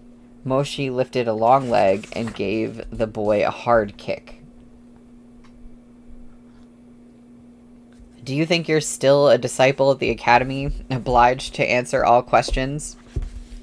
Yue Chunqing shook his head like a rattle drum. "My name isn't Yue," he said hastily. Li Qingqian threw his head back in raucous laughter, his scarlet lapels opening wide. "Enough. All I needed to know was your surname. Chonghua's Yue clan is one of the top artificer lines in the 9 provinces and 28 nations. No wonder a little rascal like you was able to decipher clues that even the 2 Shenjun, Shihe and Wangshu, could not." On the battlefield, Yue Chunqing liked to hide in the back. At present, there were only 3 people and a bamboo warrior in the mountain cavern, and he was suddenly the focus of attention. He was left feeling extremely nervous, cowering like a quail. Though Mo Shi had kicked him a second ago, he pulled Yue Chunqing behind himself. He turned to ask, "He was the one you fought at the tavern?" Yes." "Why couldn't you tell he was a sword spirit then?" "I only thought his scent was somewhat familiar," Yue Chunqing mumbled. "Shihe Jun, don't you remember? I told you. In hindsight, that was the aura of a sword spirit, but I was intentionally suppressing it at the time." Li Qingqian took over with a contemptuous smile. "And this young Yue Gongzi only exchanged a few blows with me. At his age, he likely hasn't yet mastered the artificing and analysis techniques of the Yue clan. That's why he couldn't identify me straight away." He paused, licking the corner of his lip. "But young Yue Gongzi, the most important lesson your family elders ought to impart to you has nothing to do with artificing, but rather something else." "Huh?" Yue Chunqing was baffled. "Sometimes, even if you know something, it's best to pretend." Li Qingqian soared into the air before he finished his sentence, summoning an iron sword and striking at Yue Chunqing as he gritted out his final 3 words, "That you don't." As the sword point rushed toward him, Yue Chunqing shrieked miserably, "Shihe Jun, help!" Mo Shi shoved Yue Chunqing toward Muranglian and stepped forward to meet the attack. With a flash of red light, Shui Ran transformed into a longsword and clashed against Li Qingqian's blade. Sword spirit, sword spirit. So that's what it was. No wonder those wounds had borne the marks of malevolent qi, as well as an ordinary weapon. Vengeful ghosts typically didn't use weapons to harm people, nor were they particularly clear-minded, and they couldn't possibly write on walls. But if the culprit was a sword spirit, everything made sense. In pursuit of an even stronger and more versatile weapon, rather than the usual method of imbuing a sword with a spirit, some artificers of the 9 provinces sacrificed living people to a blade. However, this method of tempering was unbelievably cruel, and the 20 countries headed by Chonghua had long since banned it. The only nation where this technique remained prevalent was the Liao Kingdom.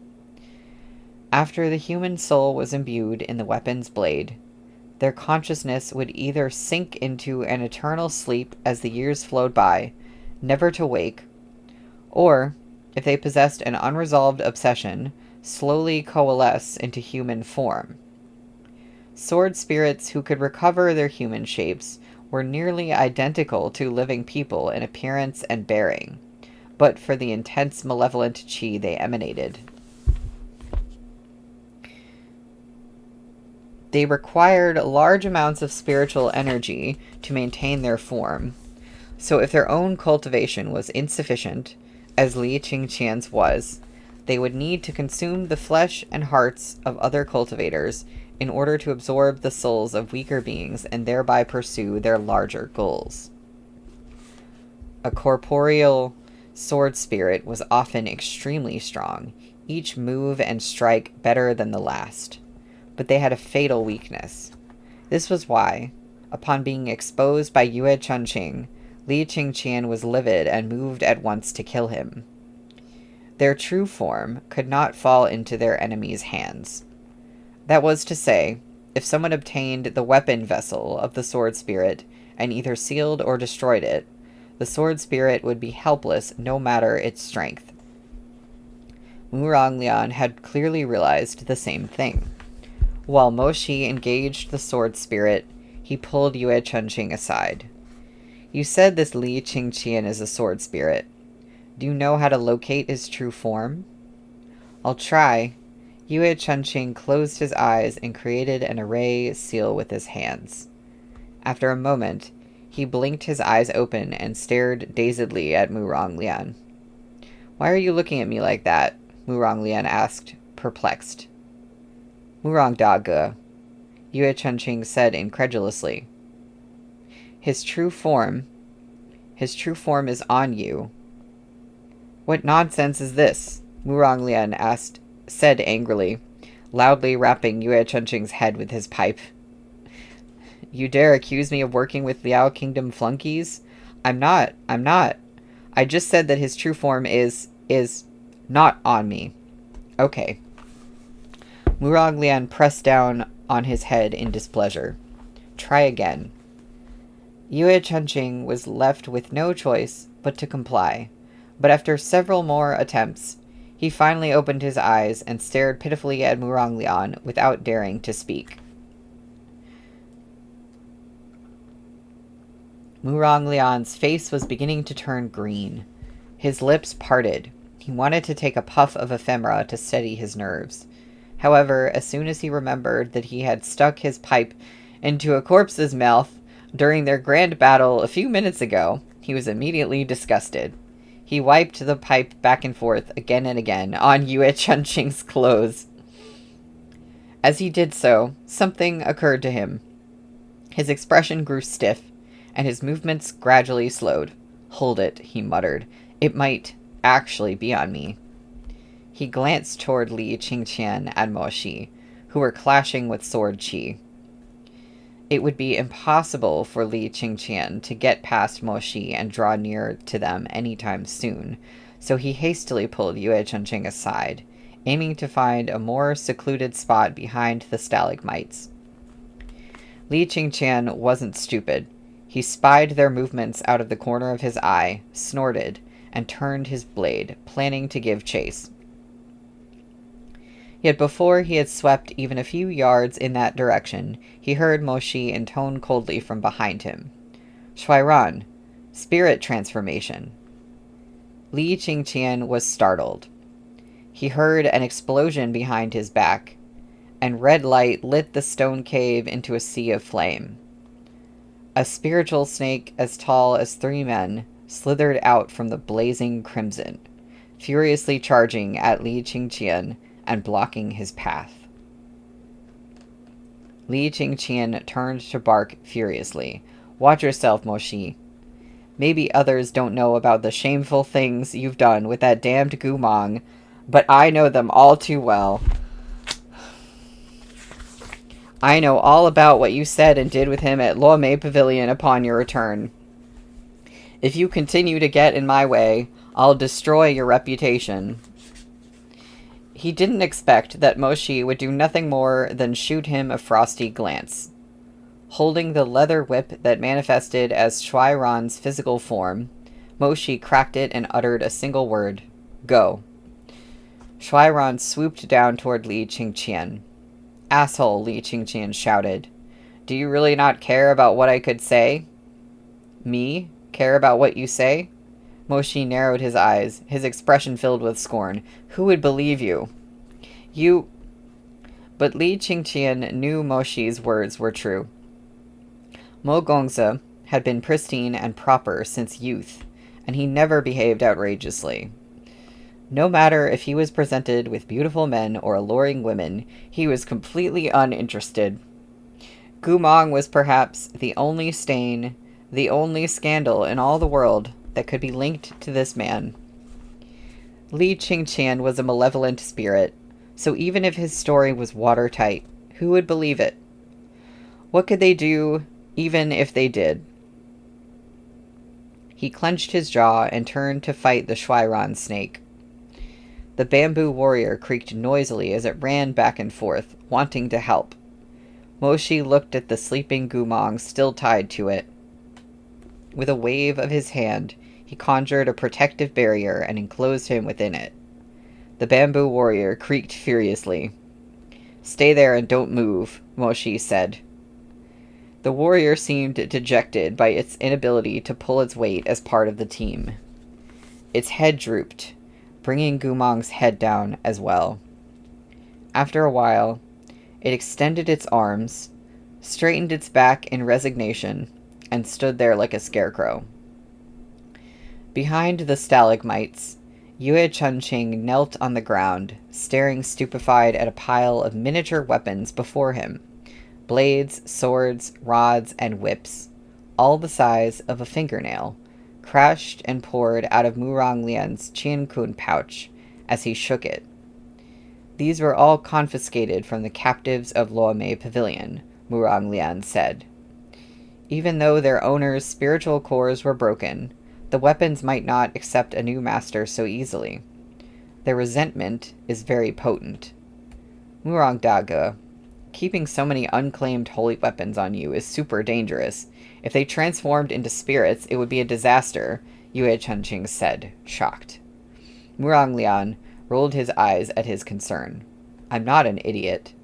This Qiankun pouch was made by your great-grandfather and emblazoned with his seal. A couple hundred weapons is nothing for it. Even 1,000 wouldn't pose a threat. Besides, I had your father extract the spiritual forms of these weapons long ago. They're all suppressed in the Qingchuan pool at Luomei Pavilion. 49 spirit-suppressing carp are kept in that pool, and on top of that, barriers to prevent the escape of malevolent spirits are all around Luomei Pavilion. So, usually..." At this point, he stopped. Then, as if a new thought had occurred to him, his expression slowly fell. "I understand now. Murong Dage, what do you understand?" "I understand how the sword spirit Li Qingqian escaped from Luomei Pavilion." Okay, that's the end of that chapter.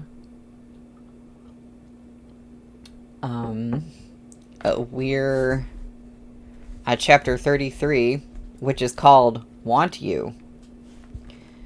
Murong Lian grimaced. "Do you remember when I punished Gumong with a month of confinement?" "I do, but what does that have to do with this?" "If someone approached Qingchuan Pool while they were weak, they might be possessed by malevolent spirits," Murong Lian said.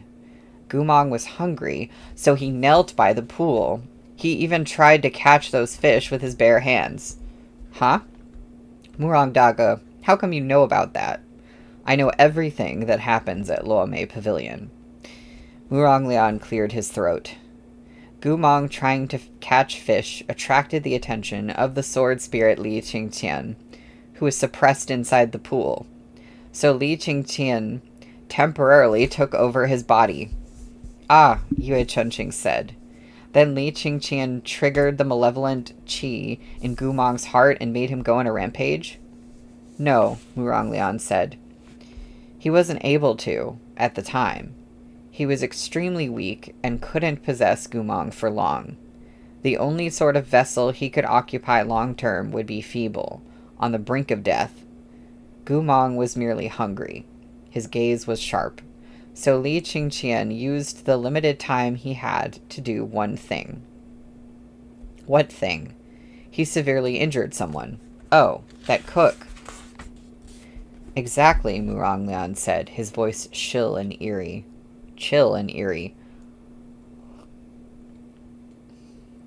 Li Qingqian took control of Gumong, then used that sword array to injure the Liao Kingdom cook without killing him. In this way, he created a target suitable for long-term possession. Then he waited for the right opportunity to trigger the malevolent qi in Gumong's heart, making him go berserk and break the barrier. In the chaos, Li Qingqian used the cook's body to escape. If he understands Gumong so well, and was even able to trigger Gumong's malevolent qi, he has to be from the Liao Kingdom, Yue Chunqing said. Li Qingqian wasn't from Liao, but now that he's somehow become a sword spirit, it does sound like he was a Liao cultivator's weapon. Murong Lian considered for a moment, then added, and it would have been an elite cultivator's weapon. He lowered his head, using his pipe to poke incautiously at those miniaturized weapons. It just occurred to me that they look really small. They're like shrunken. Look, can you tell which one is its true form? This wasn't difficult. It was more or less a foundational skill taught by the Yue clan. Yue Chunqing closed his eyes and studied the flow of spiritual energy for a bit. Then his eyes flew open again as he reached out to pick up a very small, shrunken sword. It's this one. Good. Murong Lian picked up the bean-sized sword, placed it in his palm, and noiselessly recited an incantation. A brilliant light burst from his hand, and the bean-sized blade became a slim, light sword with a Tao tie, I think it's Tao tie, with a Tao tie pattern on its hilt, every inch gleaming with jade green light. And there's a footnote. Tao tie is a bilaterally symmetric decorative pattern consisting of the face of a Tao tie, a mythical beast. The words Hong Shao, Red Peony, were carved on the blade in seal script. Eh? This sword obviously has a jade-colored hilt, so why is it named Red Peony? Yue Chunqing asked, perplexed. These two words were obviously branded by the sword itself, after someone was sacrificed to the blade. Li Qingqian died for the sword, but it's not called Qingqian sword or the water-parting sword. Why is it called the Hong Shao sword?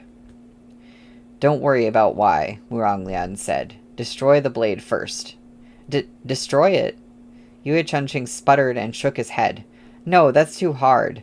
Breaking weapons imbued with spirits is a high-level Yue clan technique. I can't do it. Murong Lian swore under his breath. How long would it take you to go back to Yue Manor and find someone who can? There isn't anyone else, Yue Chunqing said.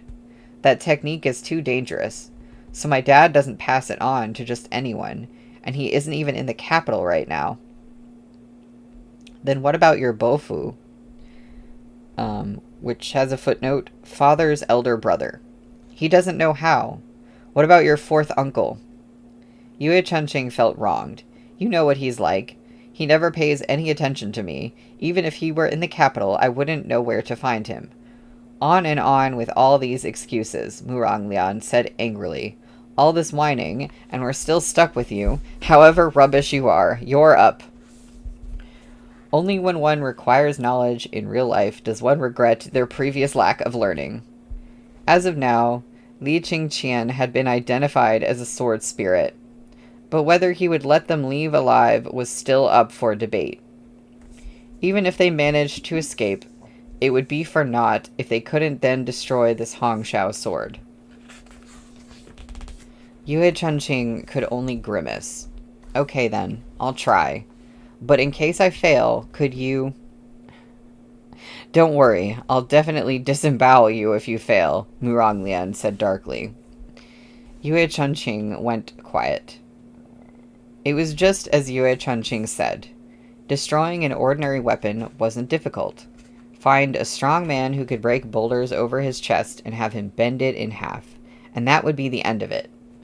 Destroying a weapon imbued with the spirit was far more onerous.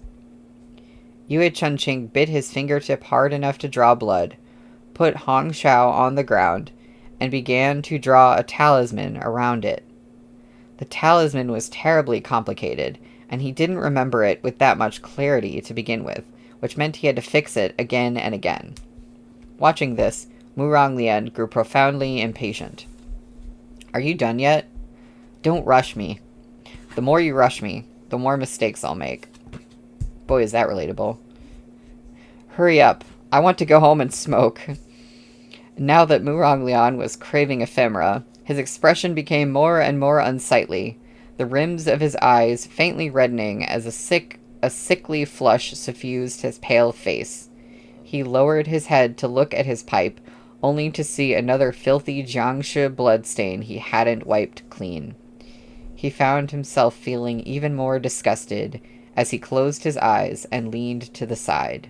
I'm done drawing. I've finally got it," Yue Chunqing cried at last. Hastily sitting with crossed legs, he closed his eyes and formed a seal in front of the blood array. Muranglian endured the irritation surging in his chest and glared through narrowed eyes at this youth, who earnestly began to chant the incantation and perform the spell.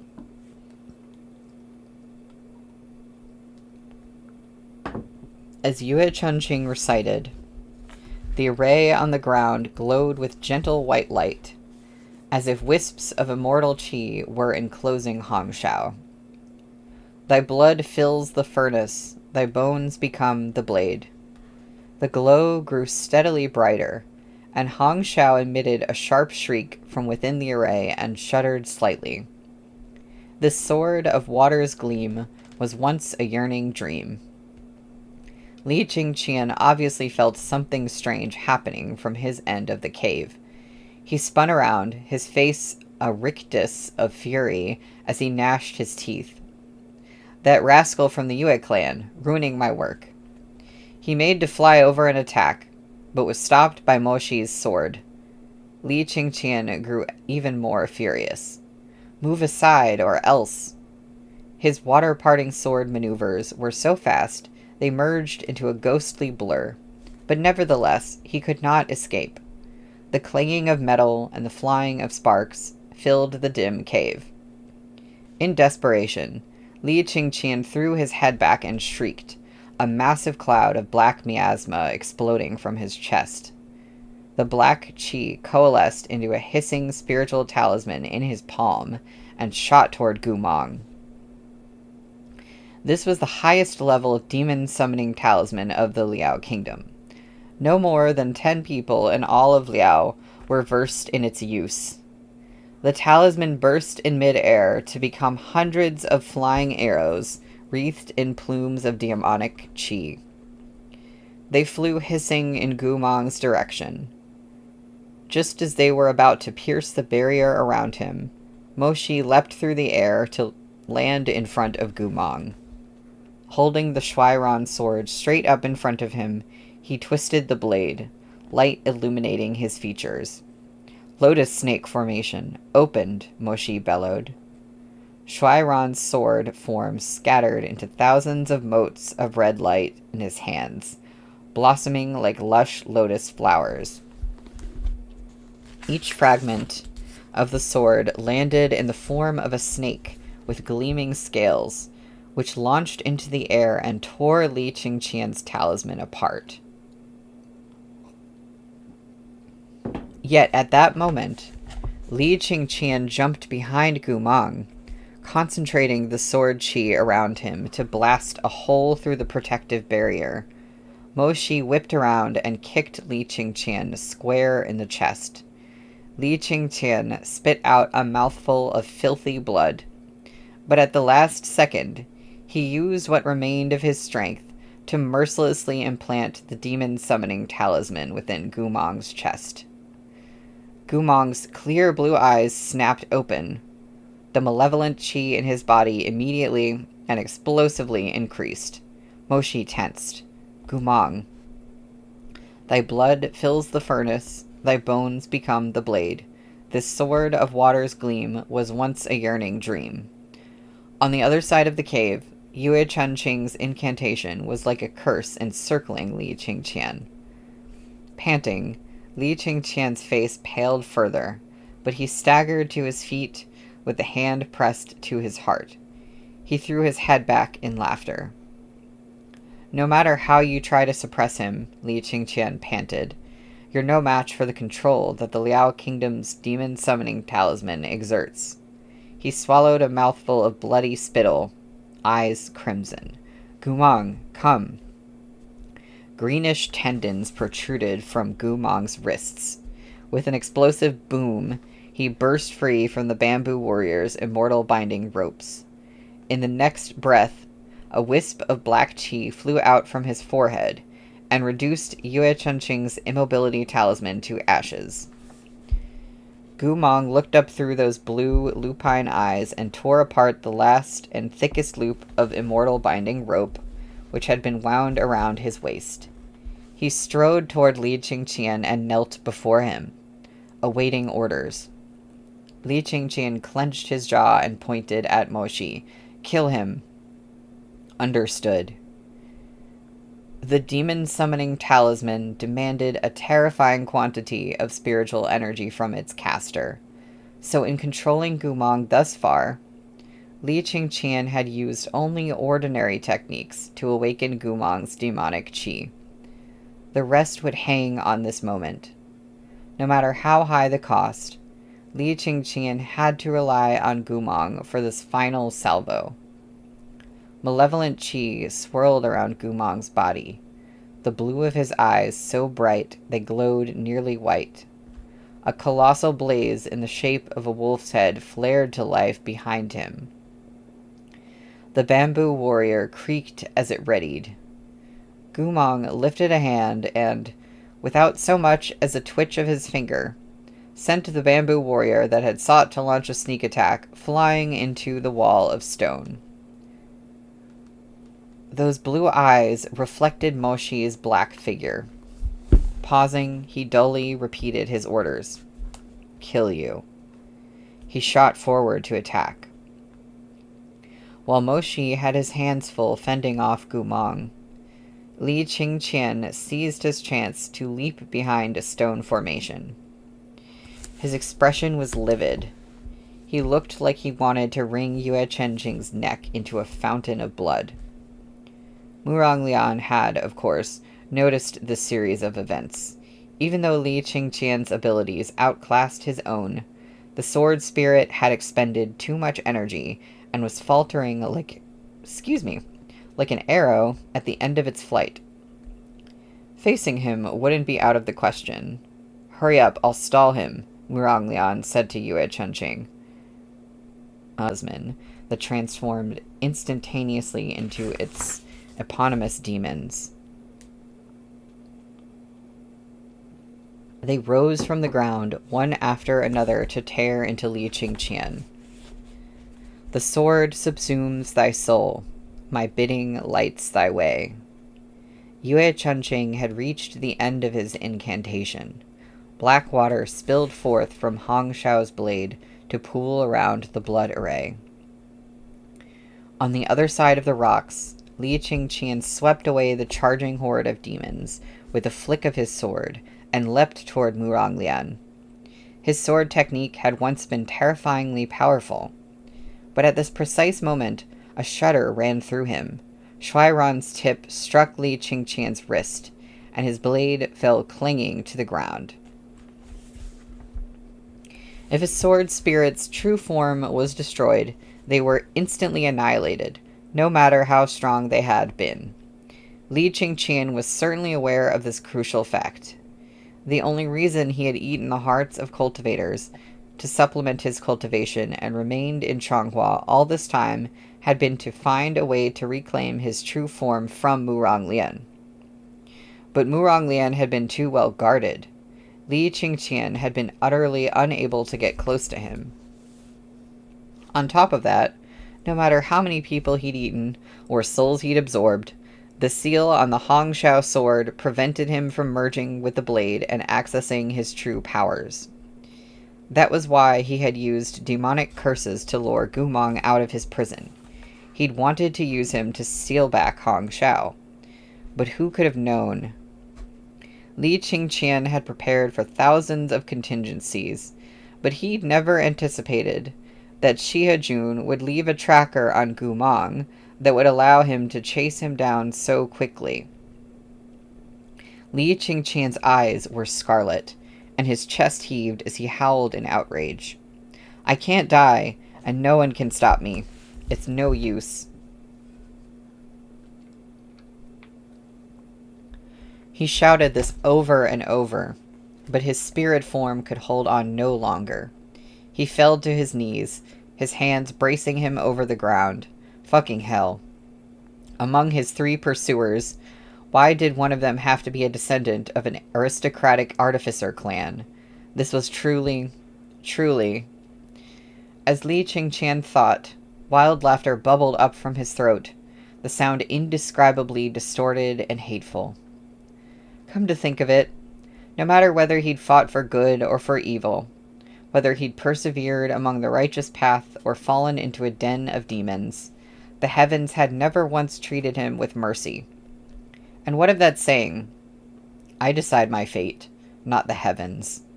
For all his desperate struggling, what had he managed to achieve? How laughable, how very laughable. Li Qingqian watched as, in the distance, Yue Chunxing's work made Hongshao shake miserably. His heart seized with hatred.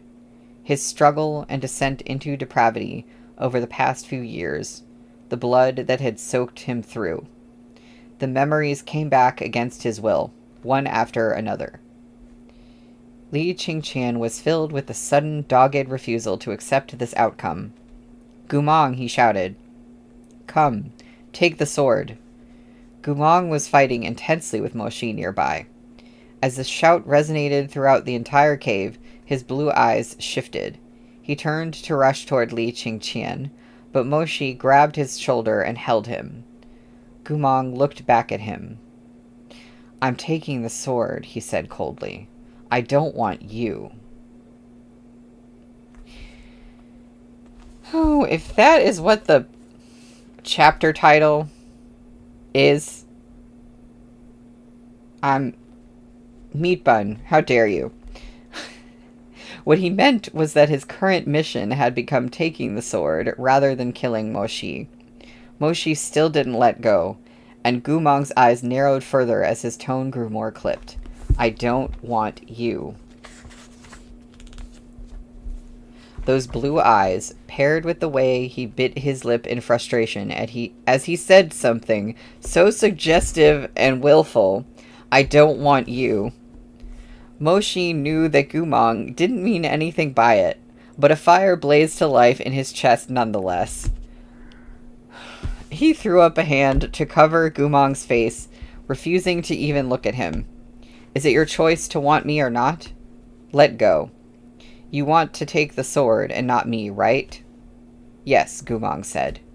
His firm and ringing words made Moshi's rage burn only more fiercely. Wasn't the order to kill me? He snapped. You can't take the sword before you do that. Those blue eyes glazed over. That sounded about right. Although a person controlled by the demon summoning talisman could follow orders well enough, rarely could they think for themselves. This was why the Liao Kingdom cultivators who employed this technique usually expressed their orders very explicitly, precisely marking out the start and end of each command. It was obvious that Li Qingqian had learned the technique in secret, and that he therefore didn't know the proper method by which to control a subject. Thus, even though Gumong was strong, he was confused. Those lupine eyes swept back and forth over Moshi again and again, as if assessing whether what Moshi said was true, or weighing whether the person in front of him was worth biting. Then he made his decision. "All right, I want you first, then the sword." Okay. "Guga wants you. How could I not want you?" Once those black eyes had smiled and shone as Gumong gazed at Moshi in the night, his expression lazy and carefree. Strong arms had pulled Moshi close, his shudi and comrade, his lover and young master. In the forest near the battlefield, Gumong had pressed in and kissed Moshi. First tenderly, then with blazing passion. The want you, from back then, had been answered with a moment of stolen pleasure. The want you of now was followed not by tenderness, but by the unsheathing of a demonic blade that struck at Moshi, fierce and sharp. The legs that had once trembled around Moshi's waist were now both vicious and well-aimed, lifting high and kicking hard. No matter how much malevolent qi Gumong absorbed, his core was broken. Though he was exceptionally strong, he was no match for the pure-blooded descendant of gods, Moshi. And that was to say nothing of how well Moshi knew Gumong's fighting style. Each move, every strike. When Gumong turned to kick, he met only empty air. Moshi turned to grab his ankle and glanced at him sidelong before offhandedly catching the flying blade Gumong threw. Spiritual energy blazed, and the thin blade in his hand splintered into shards. What a coincidence. Moshi paused for a second before speaking, his tone like ice. "I want you as well." Gumong had no chance to respond before the world spun before his eyes as Moshi threw him to the ground. Moshi's strong frame pinned him down in a manner almost brutally dominant, forcing him to the cave floor, with his knees at Gumong's hips, one hand around his wrists, and the other gripping him by the jaw. In all of Changhua, none knew the Liao Kingdom better than Moshi. Other than Medicine Master Jiang, he was perhaps the only other individual who could lift the demon summoning curse. He held the violently squirming and resisting Gumong still, and stared down into those blue eyes that darted around with unease. "Want you." Gumong's face was flushed in Moshi's grip, but he ground out his insistence through gritted teeth. Yes, this was the order he'd been given, but the way it sounded... Moshi's heart flared with searing heat. He looked at Gumong struggling underneath him, staring up at him fiercely, helplessly. Like a spark landing in a pile of firewood, an urge rushed through Moshi's mind. An urge to tear Gumong to shreds, to hurt him in the most intimate of ways, to make him regret, to make him beg for mercy. At that moment, Moshi found himself with second thoughts about uttering words so coarse and simple as, "I want you as well." Had he chosen this phrasing to help Gumong more easily understand him? Or had the years of hunger piled up in his heart seized this opportunity to spill forth? The self-doubt frightened Moshi. At the same time, Gumong's eyes welled up in discomfort beneath him, his blue irises hazy with the sheen of involuntary tears. He panted, lips parting as he tried to speak again. To stop himself from thinking any more terrifying thoughts, Moshi covered Gumong's mouth. "Behave," he ground out. "I'm lifting the curse for you." Gumong made furious noises of displeasure beneath him, and even tried to bite Moshi's fingers. "It'll hurt." Moshi's hot exhales sank down. He stared into Gumong's eyes. Their faces so close. "Bear with it." Hey, Ward of, we really all about the legs in this series, huh? Yes. Agreed, we are. Okay, so we're at chapter 34, which is called Bite Me.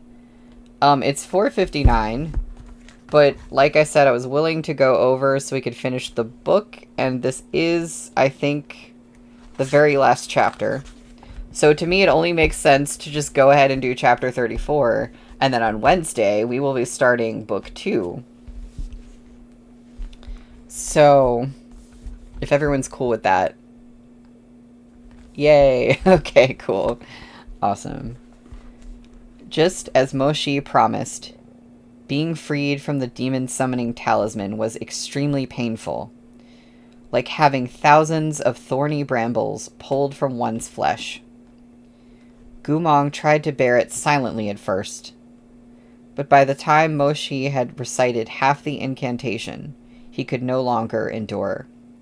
His tense form went lax beneath Moshi as he shivered and convulsed, until finally, great tears spilled from the corners of his eyes to trail shakily to his temples. His eyes were red from crying, but Moshi kept a hand over his mouth, blocking all sound. Gumong's clothes were soon soaked in sweat, gaze unfocused and eyes blank as they reflected Moshi's gaze. His reflection fractured with a blink, becoming the tears in Gumong's stinging eyes. Moshi had to exert all his strength to keep Gumong pinned, to stop him from going berserk. It hurt so much, a pain deeper than bone and marrow.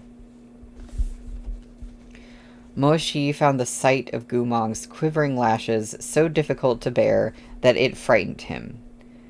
Against his will, his grip loosened a touch.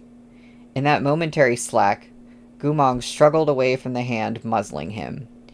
He turned his head and gasped for breath, crying out desperately in a voice both hoarse and pitiful. Unlike his powerful body, his voice, when he whimpered, was as delicate as spring leaves.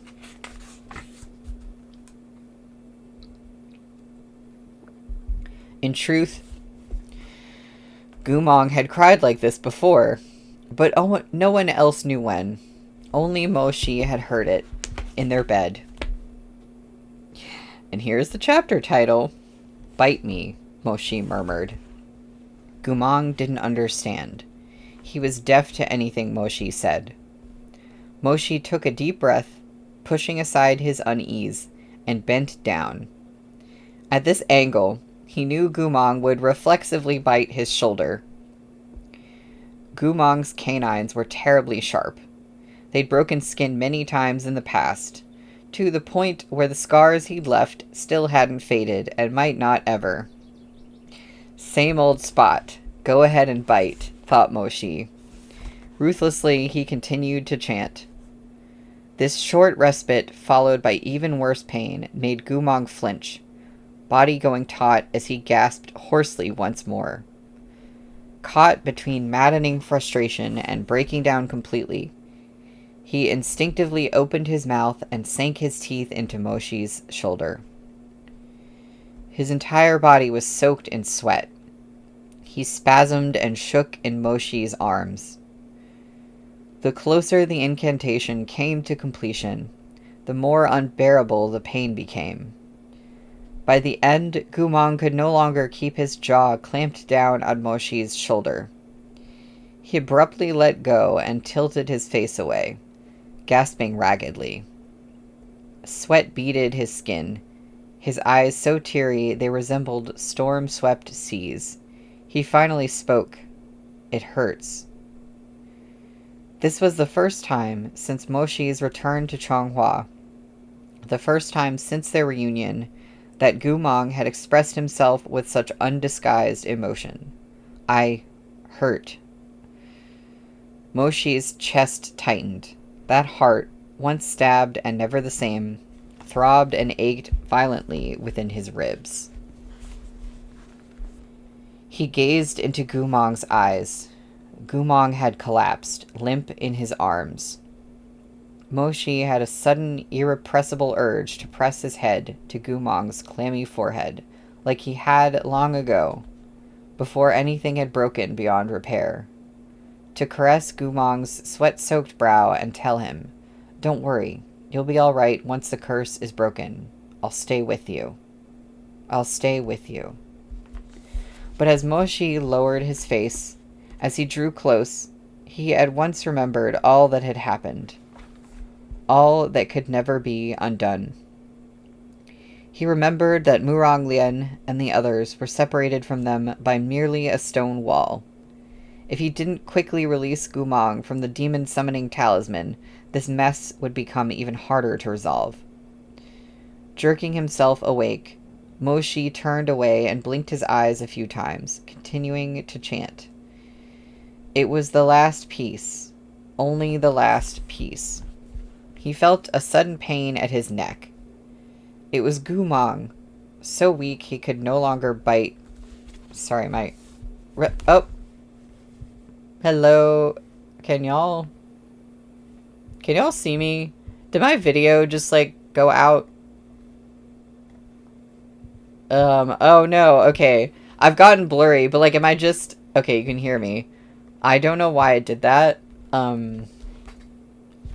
I use my phone as the camera, and I guess it just, like, my phone isn't dead. So I don't know why it's doing that, but let me see if I can fix this real quick. If not, I guess we'll just go on, we might just go on with no video. Why? I don't know why it's doing that.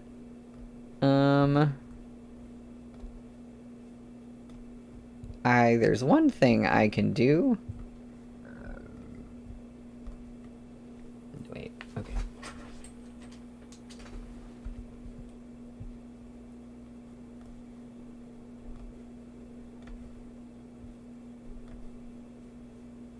I think.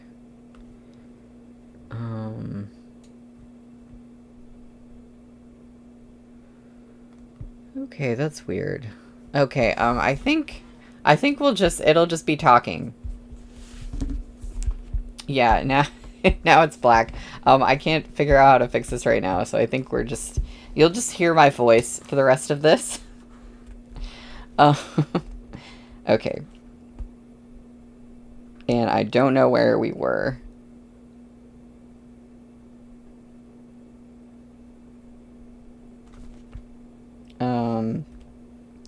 It was the last piece.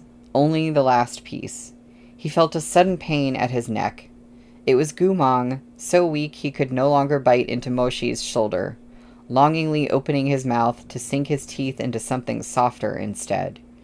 He was biting into the side of Moshi's neck. Or, not so much biting, since he was already so weak, but mouthing. Beneath those wet lips, only the sharpest canine could still hurt Moshi. The others barely touched him. The final walls in his heart came crumbling down.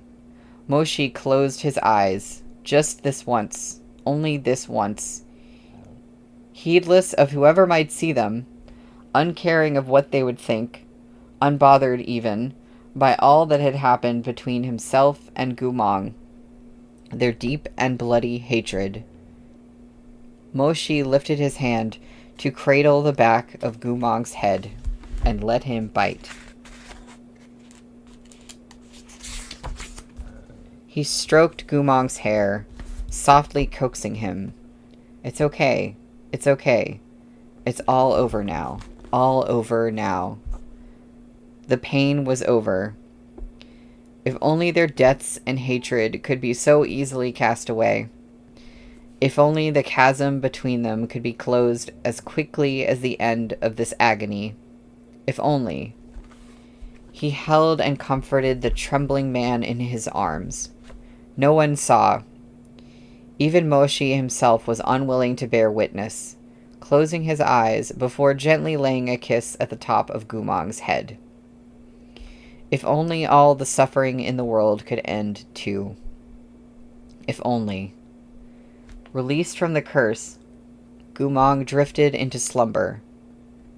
Moshi rose and summoned the bamboo warrior, commanding it to take care of him. Then he transformed Shuairan into a spiritual snake once again and left it to stand guard, while he went around the stone wall to help Muranglian and Yue Chunqing bring this difficult battle to a close. But by the looks of it, they didn't need his help. Yue Chunqing's spiritual power wasn't particularly potent. He had to recite each line of the sword-destroying incantation some 30 times, but with each repetition, Li Qingqian's energy weakened. By now, Yue Chunqing was almost at the final round, and Li Qingqian was no longer much of a match for Muranglian. Thy blood fills the furnace, thy bones become the blade. These incantations had morphed into hazy plumes of white smoke that wound around Li Qingqian. This sword of water's gleam was once a yearning dream. Li Qingqian was a force to be reckoned with. His form had already dissipated to a significant extent, but face pale, he continued to exchange unsteady blows with Muranglian. Muranglian grew more relaxed the longer they fought, knocking his opponent to the ground again and again. He watched Li Qingqian stagger up with blood leaking from the corners of his mouth, close askew. Muranglian scoffed. Why are you still struggling? Defeat is inevitable, yet you insist on this pathetic display. Do you enjoy getting kicked? Li Qingqian did not speak. He simply laughed maniacally, his lips parting to spit up a fountain of blood. His eyes flashed with a mad perseverance, difficult to describe, as though there was something for which he must survive at all costs. He couldn't dissipate until he achieved that goal, nor could he merely look on as Yue Chunqing destroyed the Hongshao sword. That glint in his eyes wasn't saying, I decide my fate, not the heavens, but rather, I cannot defeat the heavens, but no matter what, I will do as I ought. Even if I lose, even if I die, even if I'm reduced to wind-blown ash, I will never bow to fate. I will not bow. Crazed, he laughed again, and Muranglian sent another brutal kick at his face with his slippered foot. Again Li Qingqian crawled to his feet, inching toward Yue Chunqing. Ha ha ha ha ha ha ha. Li Zongshi. Moshi's address made the wildly laughing Li Qingqian shudder. His red eyes swiveled to stare unsparingly into Moshi's, his expression both unsettling and bewildered. You disappeared after the ordeal at the Maiden's Lament Mountain. What happened afterward? Moshi had asked on a gamble, but as this question hung in the air, he was certain he'd struck true. Li Qingqian's eyes had narrowed slightly, that crazed smile beginning to distort. The Hongshao sword, the writing on the wall, the maidens kidnapped for their similar faces, the extravagantly dressed ghost brides in the cave. First she hates her helpless fate, second hates her ill-starred face, third their parting does she hate, a lost love left too late. All this seemed to point to the involvement of an unknown woman. But why? What had happened at Maiden's Lament Mountain? What had made that swordsman clad in fluttering green become a vengeful sword spirit? An unrecognizable evil ghost? Moshi gazed at him. Who forged you into the sword? Who did you come to Changhua to seek? Li Qingqian wanted to laugh again, but after a hard swallow, only a pathetic rasp escaped his lips. Who's Li Zongshi? Not me. I'm not him. That idiot Li Qingqian is dead. He should have died even sooner. It's all because he lived too long and was too delusional, too desperate for fame, that he was able to hurt others, hurt himself, and end up like he did. He has no one to blame but himself. These words were viciously spat.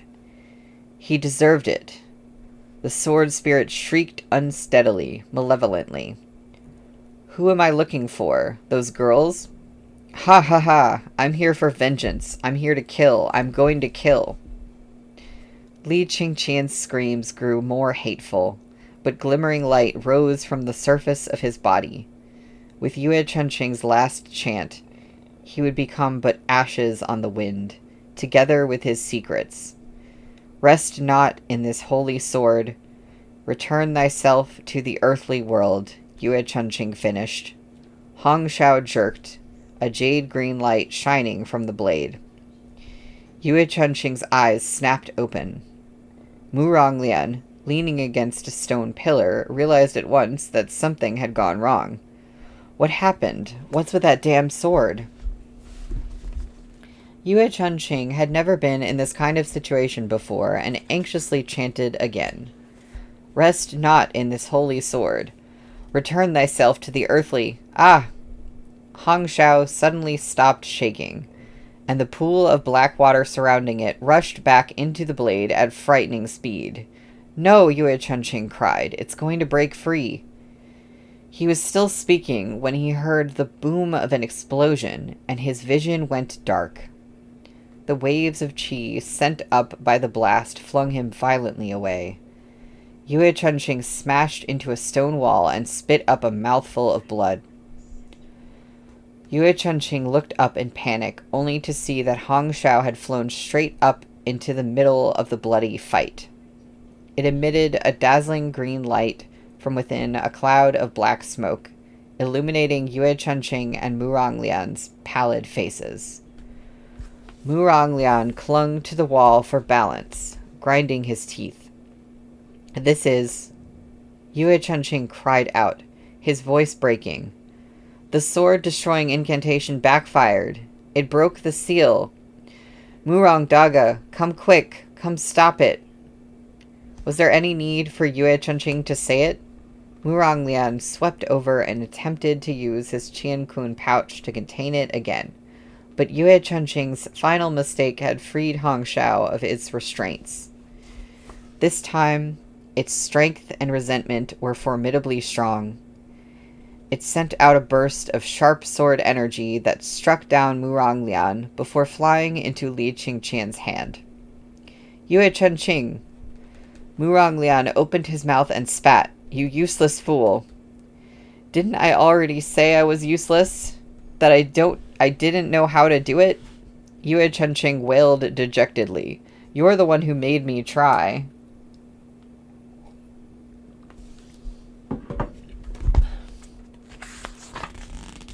What mistake did you make on the last line? Mu Ronglian was so furious his face could have frozen in a scowl. I didn't make a mistake, Yue Chunqing insisted. Rest not in this holy sword. Return thyself to the earthly world. How could I have recited that wrong? It must be something I don't understand. Or maybe I drew the array wrong at the beginning. There was no point in explaining further. Li Qingqian was clutching the glowing Hongshao sword. The sword spirit was fusing with its vessel. When Mo Shi saw the cloud of light burst forth, he shouted, Tun Tian barrier! A beam of golden light sprang from his palms and morphed into a massive whale. Whistling, it swept aside all the rock debris and completely enveloped his allies under under its halo. On the other side of the whale's barrier, Li Qingqian, having recovered his sword, was seething with terrifying evil energy. Floating in midair, and surrounded by bluish streaks of power from the blade, he slammed against the Tuntian barrier and released a fearsome flow of spiritual energy. Li Qingqian lowered his head and watched the wounds on his arms and palms heal. He straightened his clothes, a sinister smile creeping over his pale face. After a long moment, he turned around with smiling eyes, looking askance at Yue Chunqing below. Yue Gongzi is yet unpracticed. His expression was horribly unsightly. The pain of nearly having his soul dissipated would not be so easily forgotten, but the discomfort was nothing now that his strength had exponentially increased. Many thanks for your unintended support. Muranglian watched as this situation, which was still intimately connected to his responsibilities over Luomei Pavilion, continued to deteriorate. Profoundly discomfited, he turned to Mo Shi. Why aren't you fighting him? How is it that you can't even defeat a sword spirit? If I fight him, will you maintain the protective barrier? Mo Shi snapped. Muranglian choked. Don't you still have Shuairan? Let Shuairan take him down in snake form. Shuairan is guarding Gumang. Muranglian pounced, as if he had found an incredible piece of leverage against Mo Shi. He refused to put aside petty differences, even before the enemy. Very well, so you really are. If he goes berserk again, are you going to stop him? Mo Shi angrily interrupted. Murangdaga. It's useless, Yue Chunqing said, his little face stark white. If a sword of that caliber fuses with the sword spirit, they're close to invincible. Only an artificer Zongshe could hope to defeat him. He was near tears. I messed up. Li Qingqian, now delivered from danger, had no plans to tangle any further with these three.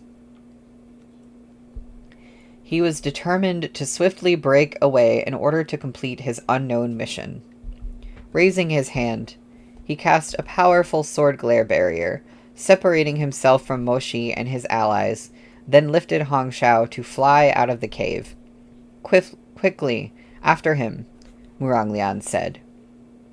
What use would it be to go after him? Yue Chunqing cried. I just said he's more or less invincible right now. Only the most powerful artificer Zongshe could. Before he could finish, a beam of blinding white light streaked toward Li Qingqian's back. The bamboo warrior had flown up into the air, uninhibited by Li Qingqian's barrier. With a single flip, it landed before Li Qingqian and unsheathed its saber with a shing to bar Li Qingqian's way. Li Qingqian wasn't the only one who was shocked. Yue Chunqing was dumbfounded.